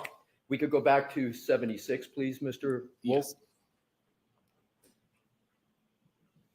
So in the last line there, message reading left to right 12/20/49, it says message received from someone listed in context as Brian Higgins. Do you see that? Correct. So if we could go back to slide 80, excuse me, if we could go back to slide 79, Wicked shady. that phone reading the message, you coming here, is reading the message from Brian Higgins, correct? Correct.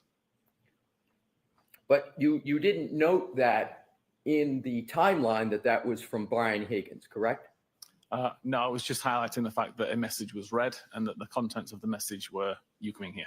Which you didn't note in this entry when it was read by John that that message was from Brian Higgins, correct? Correct. Now, the next entry, lock. Again, I'm always going to be reading left to right unless otherwise indicated. So Shafazed, shady. is Well played, time of Lenny. 12:25:09. Wicked Shafazed, shady. And it says device locked with lock button. Yes, You see that, sir? I do. That requires human volitional conduct. In other words, someone has to actually manipulate their phone and hit it, right? Correct. Now, at this particular point, isn't it correct that in your report that you mentioned in your March 2025 report, that you had more of a description of what was happening at this time with the phone, namely device bearing shifts to a westerly direction as location records also show the device moving west from the roadside towards the house. Isn't that what you had in your report? Yes, and that's covered in the location section of this report, the PowerPoint. So there is no statement in this timeline under any type where you had concluded that at this time the record showed that the device was moving west from the roadside towards the house, correct? The location latitude, longitude was moving westerly, but at the same time, the accuracy was increasing. So it didn't intrinsically prove that the device was moving.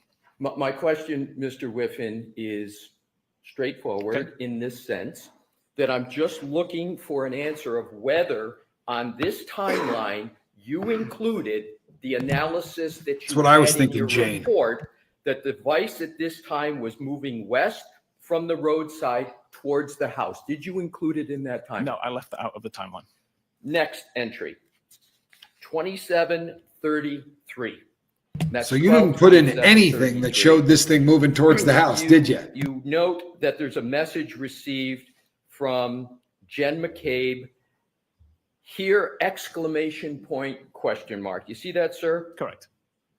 Now, at this point, you have two people in just 2.5 minutes, Brian Higgins and Jen McCabe, trying to find out if the John is coming to 34 Fairview.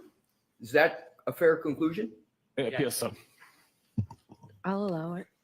Is that a fair conclusion? It would appear so, yes. So just because of the colloquy that occurred, I want to repeat. She only allowed that because he had already answered it. Now you have, at this point, at 12:27:33, you have two people, Brian Higgins and Jennifer McCabe, in just 2.5 minutes, trying to find out if John or the phone is coming to or if John is coming to 34 Fairview.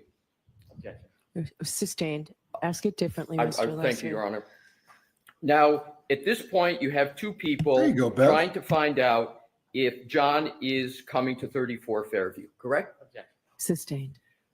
Mr. Whiffen, She's in the terms tank. of the information at this stage, there are two communications with Mr.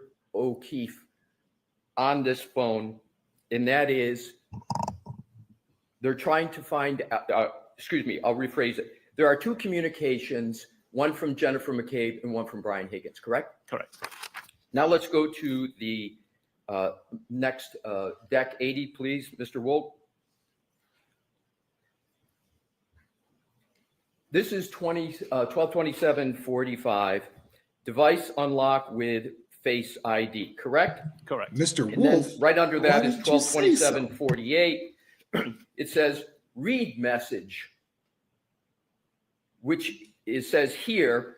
And is it correct that that is the message that was sent by Jennifer McCabe? Correct. I'd just like to point out it says read message, not read message. Read message, thank you. And that, the fact that Jen McCabe sent that message and that it was read was not indicated in your timeline at this point, correct? So repeat that question. Yes, you did not, it does not appear in that timeline that you've drafted that that message that was read was from Jennifer McCabe, is it? Correct. Next entry, 2750, device lock Interesting. with lock button. I see where this is going. Next entry down that, 2937, Doppler pocket state. And I want to be clear. Does Doppler pocket state mean that someone takes an iPhone? Because up above, there's read messages we went through on 2748.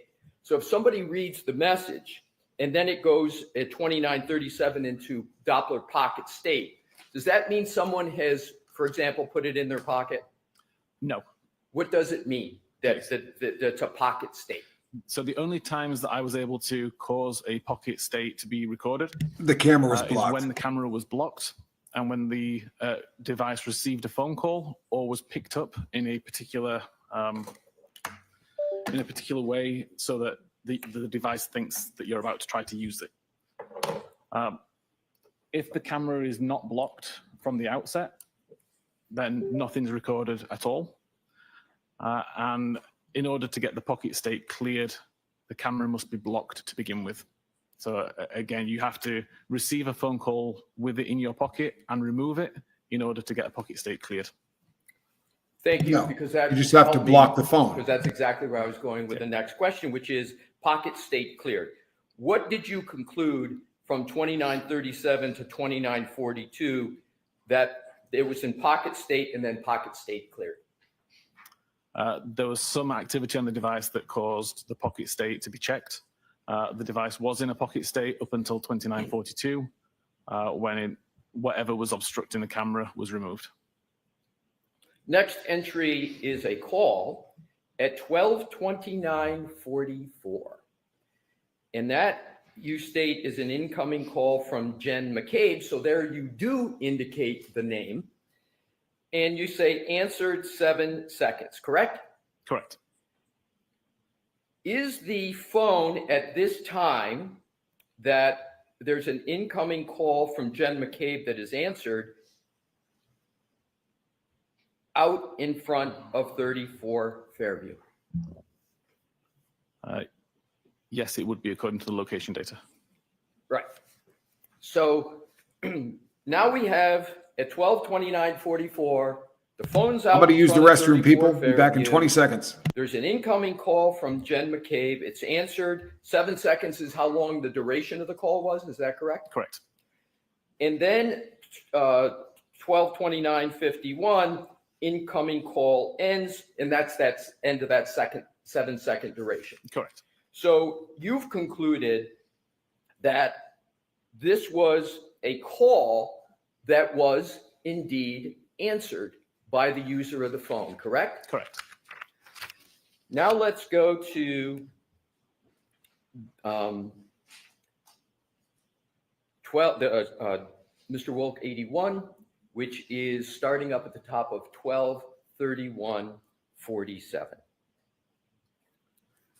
There is, as you indicate, an iMessage received from someone with a contact named Jen McCabe. You see that, sir? I do. Can you just state for the jury what an iMessage is?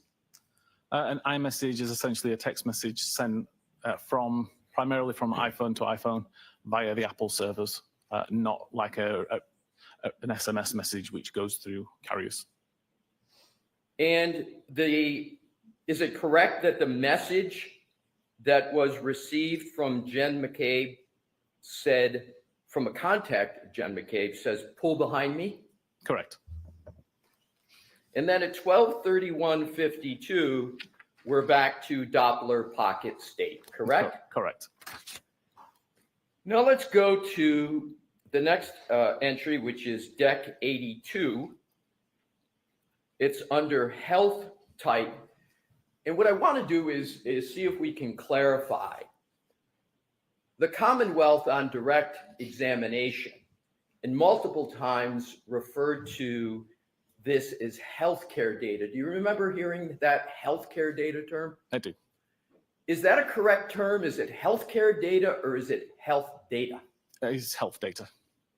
So it's incorrect to refer to this as healthcare data, correct? Healthcare data is encompassed within Apple Health, but primarily if we're talking about steps being taken, it would just be health data. Right. So the correct parlance is health data, Yes. correct? Particularly when we're getting to steps. Is that correct? Correct. It's important to be precise about the parlance. Yes. So in this entry 123156, you state that there's the start of health event, quote, 36 steps / 25 meters, correct? Correct. Is it accurate to say that because we're in the United States and we don't work on the metric system, that 25 meters is about 84 feet? Are you able to make that calculation? It's approximately that, yeah. Right. Would you accept approximately I 84 accept. feet? So as we discuss meters, we can go to feet and Yes. about 84 I would accept feet. it approximately 3 times 25. So in your report of March Meter's not quite 3 feet. It's a little longer than that, Haas. Isn't it correct that for this time, you stated that the device began moving for a period of 20 seconds, correct? Yes. So again, your conclusion from your analysis is with these 36 steps, the device at this point began moving. Correct? Yes, correct. Next entry. 123203. Pocket state cleared. Correct? Correct. So does that mean that there's some human activity going on, interaction with the phone, or not? It could have been a received phone call. It could have been movement of the phone to be lifted. But something has happened. But something's correct? happened, yeah. Next, 123204, device unlocked with Face ID, correct? Correct.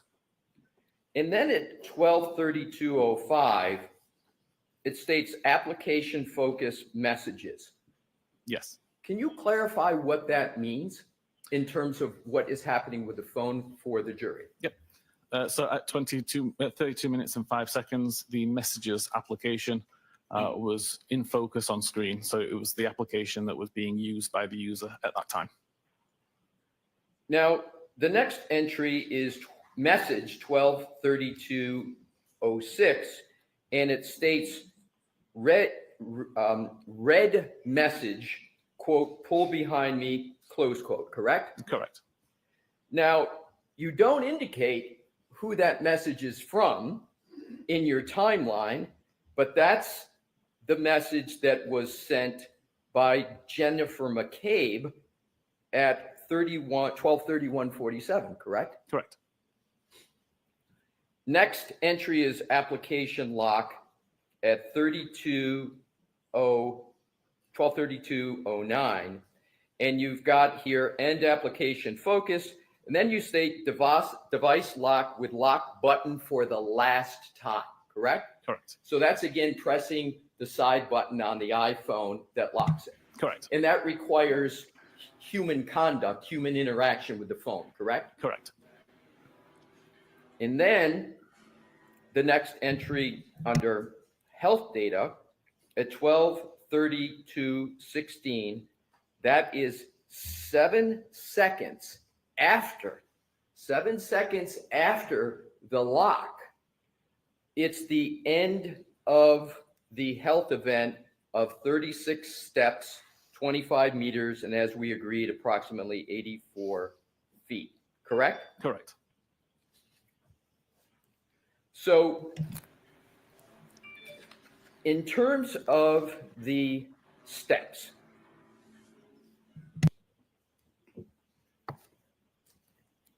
I want to turn to some further information with regard to your previous, the report that you mentioned on direct, which is the March 2025 report. Karen Reed has an Your Honor, amazing Your Honor defense team. indicated a time for the break, and I'm going to go into a little bit of different area. Would you like me to keep All continuing? right, Mr. Leslie. Folks, we'll stop. Turn on lights, please. Mr. Whittle, we need you back here tomorrow. Jurors, we're going to recess for the day. Please do not discuss this case with anyone. Don't do any independent research or investigation into the case. If you happen to see, hear, or read anything about the case, please disregard it and let us know. And please be very careful with your social media. Right? We'll see you tomorrow morning.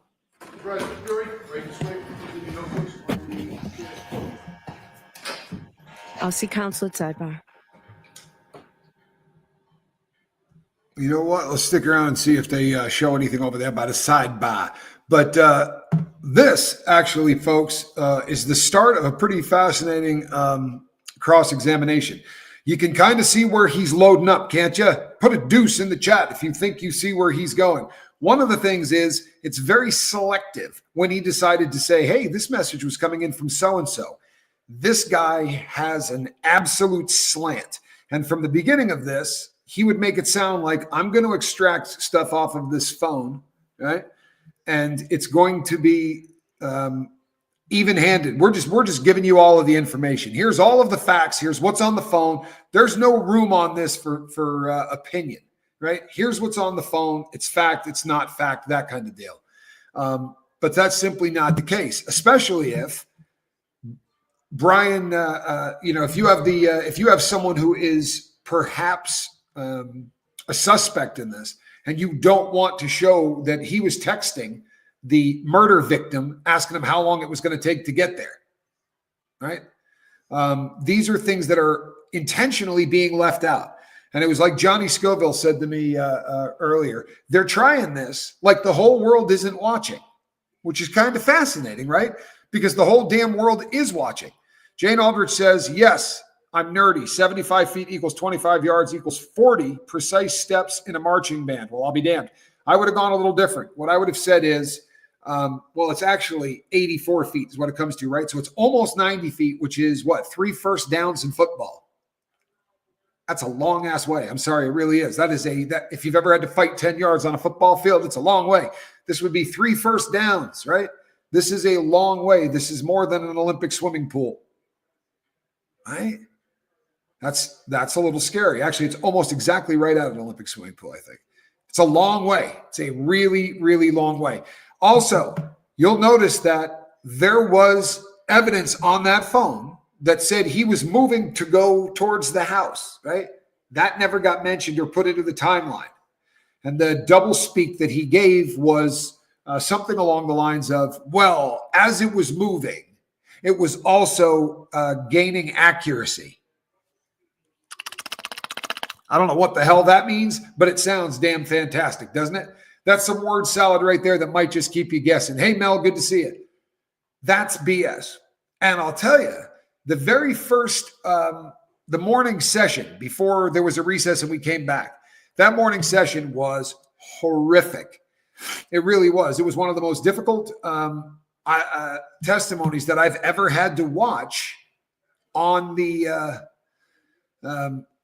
by a prosecution. It just dragged on. And so much of what he said, at one point, he even said, boy, it sounds really kind of convoluted. When your defense, when your expert witness is describing his own testimony as sounding convoluted, I don't think you're hitting it out of the park, right? Just from listening to the people in the chat, most of the people here on the boat were saying, you know what, man, I'm going to need some kind of drug to get through this, meaning I'm falling the hell asleep. I don't think that they're going to get what they're hoping for out of this witness. However, I think that the defense is laying a pretty good foundation right now to take this guy apart. And one of the things that Karen Reed's team has done better than I've seen done by most is to really take a long time laying out the groundwork. They're not in a hurry, right? To get to the punchline. They're gonna drag this out, and they're gonna make it really obvious to anybody that's watching that the only evidence that came out of that phone by this jackwagon that ended up in front of the jury benefited the prosecution massively. That doesn't mean there's not a stink load of information on that phone that benefits the defense. It just means that this guy ain't calling balls and strikes, or this guy's, I mean, he's absolutely got a slant, and that's the direction that we're running in. He's not just pulling information off of the phone. If he was, we would have known that guy was moving towards the house. If he was just giving us all the information, we would have known whether or not it was Jen or Brian or whoever, right, Karen, were sending in those texts, and who was responding back to those texts. You understand what I'm saying? Hey, Arwa, good to see you. This is where it starts looking like BS. And this is where what we keep coming back to in this trial is that, is there evidence that you can put out that will make Karen Read look guilty? Absolutely. Especially if you don't hear any other part of it. Now, that's very often not what happens in a court of law, whether or not you realize that. More often than not, what happens in a court of law is they're not all working from the same facts and cherry picking stuff out. You have two different teams that have two very different goals. Everybody here is pulling the same information out of the same iPhone, that all of this, and then have to go into court and go, oh yeah, okay, well, the expert said this, this, and this. He didn't mention this and this and this and all of this. For instance, the phone was in his pocket. They may call it a pocket state, right? But it's not a pocket state. It's a blocked camera. If you were to put a piece of duct tape over your camera, your phone would think it was in your pocket, unless you happen to be waving it around in the little demo that he did from the stand. So in theory, the phone could be what? Laying face down on a lawn? Right, theoretically. Pocket is, so as they start pulling all of this stuff out, you're going to hear the defense expert come in. So this morning they were talking about the Haas long to die in the cold. If you followed this case, that was a very big deal in the first trial. I think that may have been a Turtle Boy discovery. Don't quote me on that, but it may have been. Anyway, she Googled Haas long to die in the cold. The question becomes, when did she Google it? Did she Google it at 2 o'clock in the morning, which shows knowledge of a body laying outside that they're wondering whether or not, how long it's going to take for that dude to kick off. And if that sounds insane, you can't just throw a guy out and wait for him to, well, according to the defense, when they bring on their forensic pathologist, the forensic pathologist is going to say that John O'Keefe took a shot to the back of the head. That shot came from him falling backwards, according to them, and hitting something that had a 90-degree angle on it. Sounds like a stair, right? But it could be anything, I suppose. Could be a bench.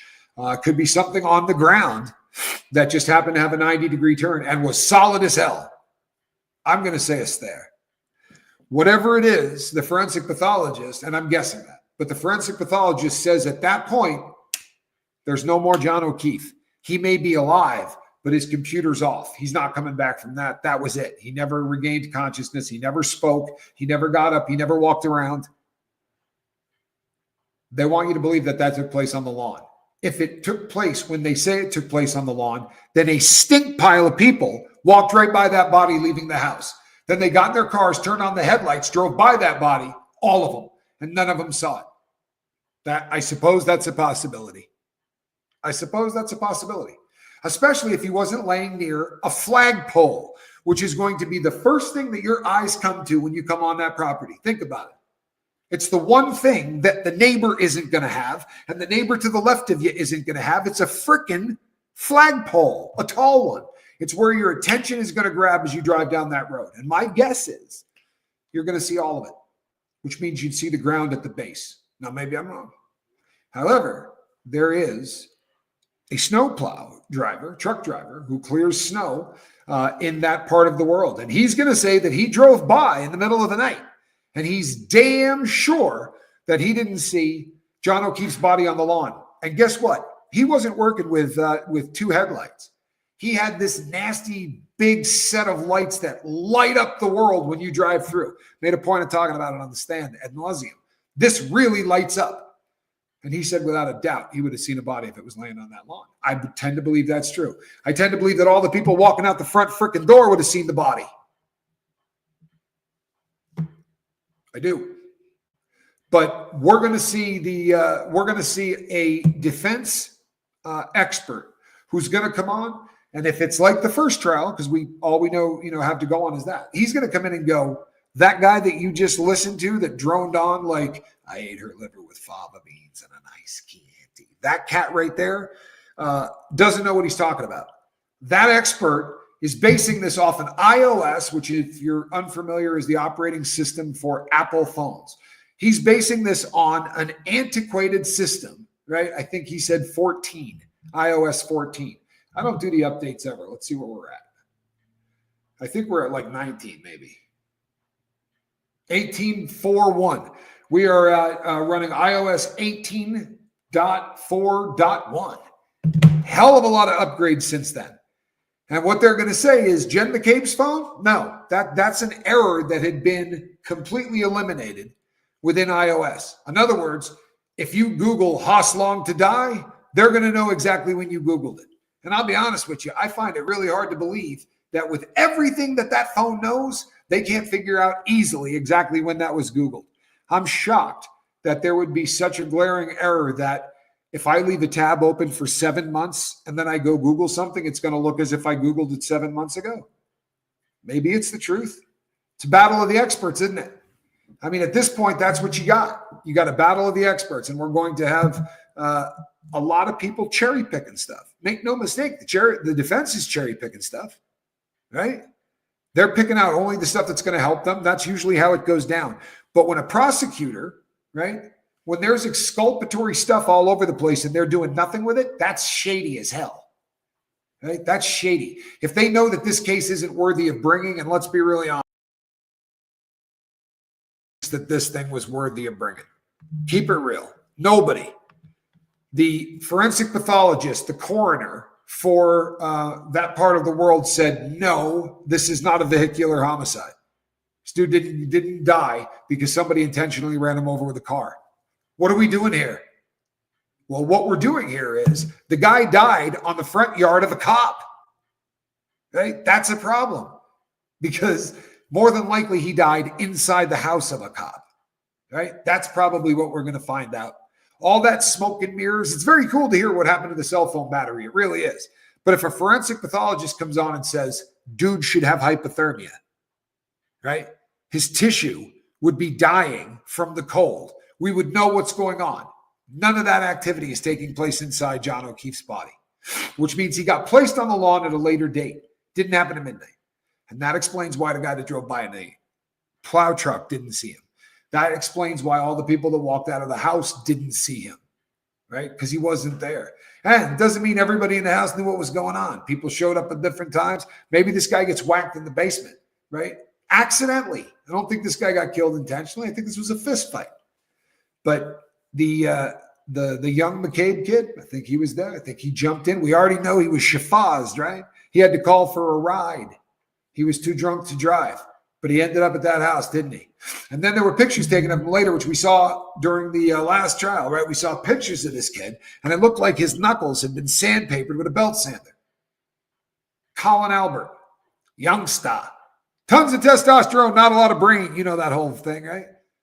Take any guy, even if the dude went to prison, and take all the fistfights the guy had in his life, and the vast majority of them are probably going to have taken place between the time he was 16 and maybe 22, 23. After that, you start figuring out that there's a better way to work things out other than just knocking knuckles off of someone's head. Or, maybe you just get tired of getting hit or whatever. But we usually grow out of that crap. Unless, of course, you're a jughead. You know what I mean? Like cops that are super into it. And there are. I mean, let's be really honest. If you break the law for a living, you're probably going to get in a lot of fistfights because people that don't follow the law tend to go that route. Well, here's a shocker. If you choose to fight those people for a living, you're probably going to get in a lot of fistfights.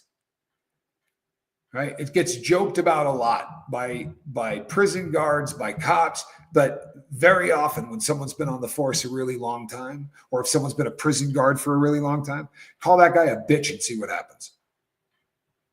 For real. Call a prison guard a punk and watch how fast he takes off on you, because he's been in the same environment, listening to the exact same crap and being programmed by the same idiocy as all of the inmates. Well, when you chase down criminals for a living, you tend to run at a slightly different pace. Look up life expectancy of cops. Look up suicide rate among cops. Look up alcoholism and drug abuse among cops. It's a very rugged way to make a living. And these guys tend to run high. Right? They tend to run at high RPMs. And I think a bunch of drunk people, we saw them throwing shots back like they were in friggin' high school. And then they all end up in this guy's basement. And you got Brian, what's his last name? Whatever. Brian's in there, right? The guy from Alcohol, Tobacco, and Firearms. He's in there. And he'd kind of like to date Karen. He made that really clear, right? He sent a bunch of creepy text messages. And I don't mean creepy as in he's a rapo or anything along those lines. I just mean that it was probably a bummer for him to have to listen to his game, right? Like this is how he gets down. This is his game. This is how he tries to attract people or whatever. Having that put on for the entire world to look at was a little cringy. Having any of this go, someone, I think it was Lisa Miller said earlier, the idea of somebody like this guy going through every single thing in your phone for the world to see is terrifying. She's right. Trust me. Trust me, she's right. This is where we're at in this case. This isn't a he said, she said. Most cases are. This is an entire group of people with a vested interest to make sure that this goes unsolved. That's how bad this sucks. You see, when you botch something as bad as they did the Karen Reed case, they never went inside the house. That was the murder scene. Do you know that they had lived in that house? It was like the ancestral home. They sold that puppy like that. Get out of there. Quick. The dog that didn't bite anybody got re-gifted to somebody in Vermont. Okay? The dog's probably 6 feet under. He's too drunk to drive. Now that's saying something for those crew. Well, in the young Albert's defense, he's not yet a cop. Right? They seem to really perfect the drunk driving when they become officers. Listen to how many times over the course of this trial you're going to hear a cop talk about drinking, getting into his cruiser and driving. In fact, Alan Jackson joked about it in the first trial. Boy, you guys drink an awful lot. You drink and drive a lot in your cruisers, don't you? That's right. Sus. Wicked sus. Arabian Bard. Unbelievably sus. This is a case, folks. Obviously, if you're a decent speaker, you could probably make a case for anything. Right? For real. You could come out here and make a case for anything. Somebody left me a really crappy comment yesterday. And the comment that I wrote back, they said, stop stealing from people or something along. Stop being a grifter. You can make a decision to stop stealing people. And I wrote back and said, I would like you to come here tonight at 7:00. I'm going to do a show about you. For real. Come by tonight. I'm doing a show about you. Randomly. I can pick any one of you. I'm going to bring 2 of your friends, right? Friends. They'll swear they know you. You may not have ever met them before, but nobody online is going to know that. They might even say they went to high school with you. And then I'll get them to say whatever the hell I want, right? We'll say that you're an animal abuser, or we'll say that you're an alcoholic, or whatever we want to do. And come back tonight, and I'm going to do it for you at 7. And the person wrote some stuff back, and we went back and forth a few times. But I said, it's scary, isn't it? Thinking that somebody can just come out and say whatever they want. And her response, of course, was, well, if it's not true, they just can't say it. Rick Harrison has been sentenced to life in prison.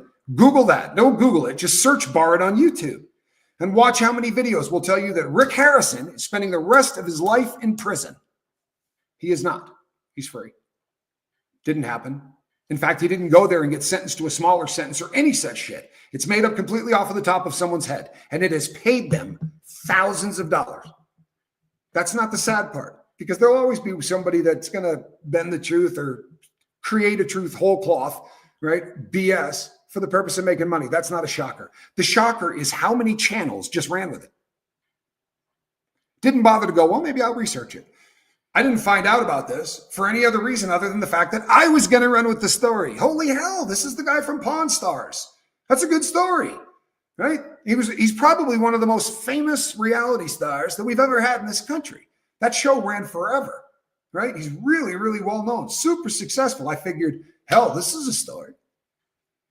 Trouble is, there's no freaking truth to it. You can also find Chumley, by the way. Chumley is doing life in prison for, you heard it, stuff I shouldn't say on here. I won't repeat what they claim he did. People accuse me of it. It's also not true. Now, in his case, yeah, he got busted. He did. He got busted. He got loaded. They went into his house. There was some meth. There was some other stuff going around. Allegedly, there were some drugs. There were some things. But he's not doing any time, right? So all of the stuff, it's crazy how you can run with it. But now we have some of the best speakers on earth on both sides of this, although the prosecution definitely lacks, right?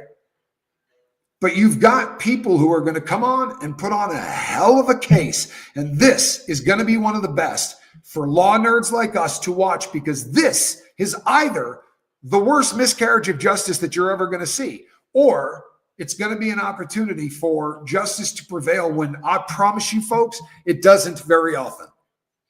You hear me? It doesn't. When people go to the box, they lose. If you're in the feds, 99 out of 100. You go to the box, you're losing. So for someone to say, I'm going to take this all the way to the box, the level of courage that takes. The Sean Diddy Combs case, you guys know this is coming up. Sean Diddy Combs was offered a deal that theoretically, if all of the stars aligned and he didn't lose any good time or any such crap, he probably would have touched feet on the street again. Right? Ain't no way he's taking that. So now that guy's going to trial, and his odds of winning, right, are in the infinitesimal section, right, of the gambling of the line on this, right? 2%. You might have a 2% chance of beating this. And by the way, there's a lot going on in that. I'm probably going to talk about it tonight. I'm going to revisit some Diddy. The Cassie Ventura tape that we saw of her getting beat up in the hall, apparently that's not the only tape. You guys have heard this? Apparently, allegedly, there is another tape that shows Cassie also getting beat up in the room where the freak off was taking place, where there was a male sex worker in there as well. And allegedly, which would make sense, right? He filmed all of the freak offs. The reason he was having the freak off was to film it. Super into camera angles, all that. He gets mad at Cassie if she's telling the truth, and we saw her get beat up in the hall. But when she said, no, that started inside the room, well, apparently they didn't leak the inside the room stuff for obvious reasons, right? There's a whole lot of Johnsons hanging out all over the place. Right? There was dick everywhere. You couldn't do that. So they leaked the one where she's wearing clothing. That's why Diddy obviously was still not dressed, right? Because he was participating in a freak off. She went to run out. He got into the hall. And, yeah, Lisa Miller. Allegedly, there are 3 different tapes about that whole thing. Yeah. So we're going to see. It's going to be interesting, isn't it? It's going to be interesting. But and I'll touch on that stuff tonight. This case, come back tomorrow, folks. The Lifeboat is going to be covering this until the final gavel gets smashed down by that absolutely reprehensible excuse of a judge, Auntie Bev. Right? It's sad too. You know what I mean? Look at her last name; it almost looks Italian. We're not claiming her. We're not claiming her. All right, people. Thank you for stopping by today for the first day of the second week of the Karen Reed second murder trial. See that? For all of you people that recommended that I no longer sit on chairs, I do listen to you people. And the ball, there's no way I could have sat on a chair for 4 hours. It would have been the end of my life. These are actually a whole lot easier on your back. If you have back trouble, please get yourself a yoga ball. Try sitting on it. It takes a little bit of practice so that you get the balance and you're not falling over. But I promise you, it is so much different for your back if you sit on one of these. What it does for your for the back and for the support is just night and day different than sitting in a chair. Thank you, Bruno. I really appreciate you. All right, folks, we will see all of you here hopefully tonight. I do a 7 o'clock show every night on the boat. Almost every night. Last night, I couldn't even stand up. My back was so bad. But we will be seeing all of you tonight. As I said, we're going to be talking Diddy. Between now and then, do me a favor, reduce a little harm. Lisa Trimble, if you happen to be listening, try TommyScoville@gmail.com, because I'm not getting your emails. If you're sending them to a different address, please try that one. Thank you all for being here. We will see you on the next one. God bless. Bye-bye.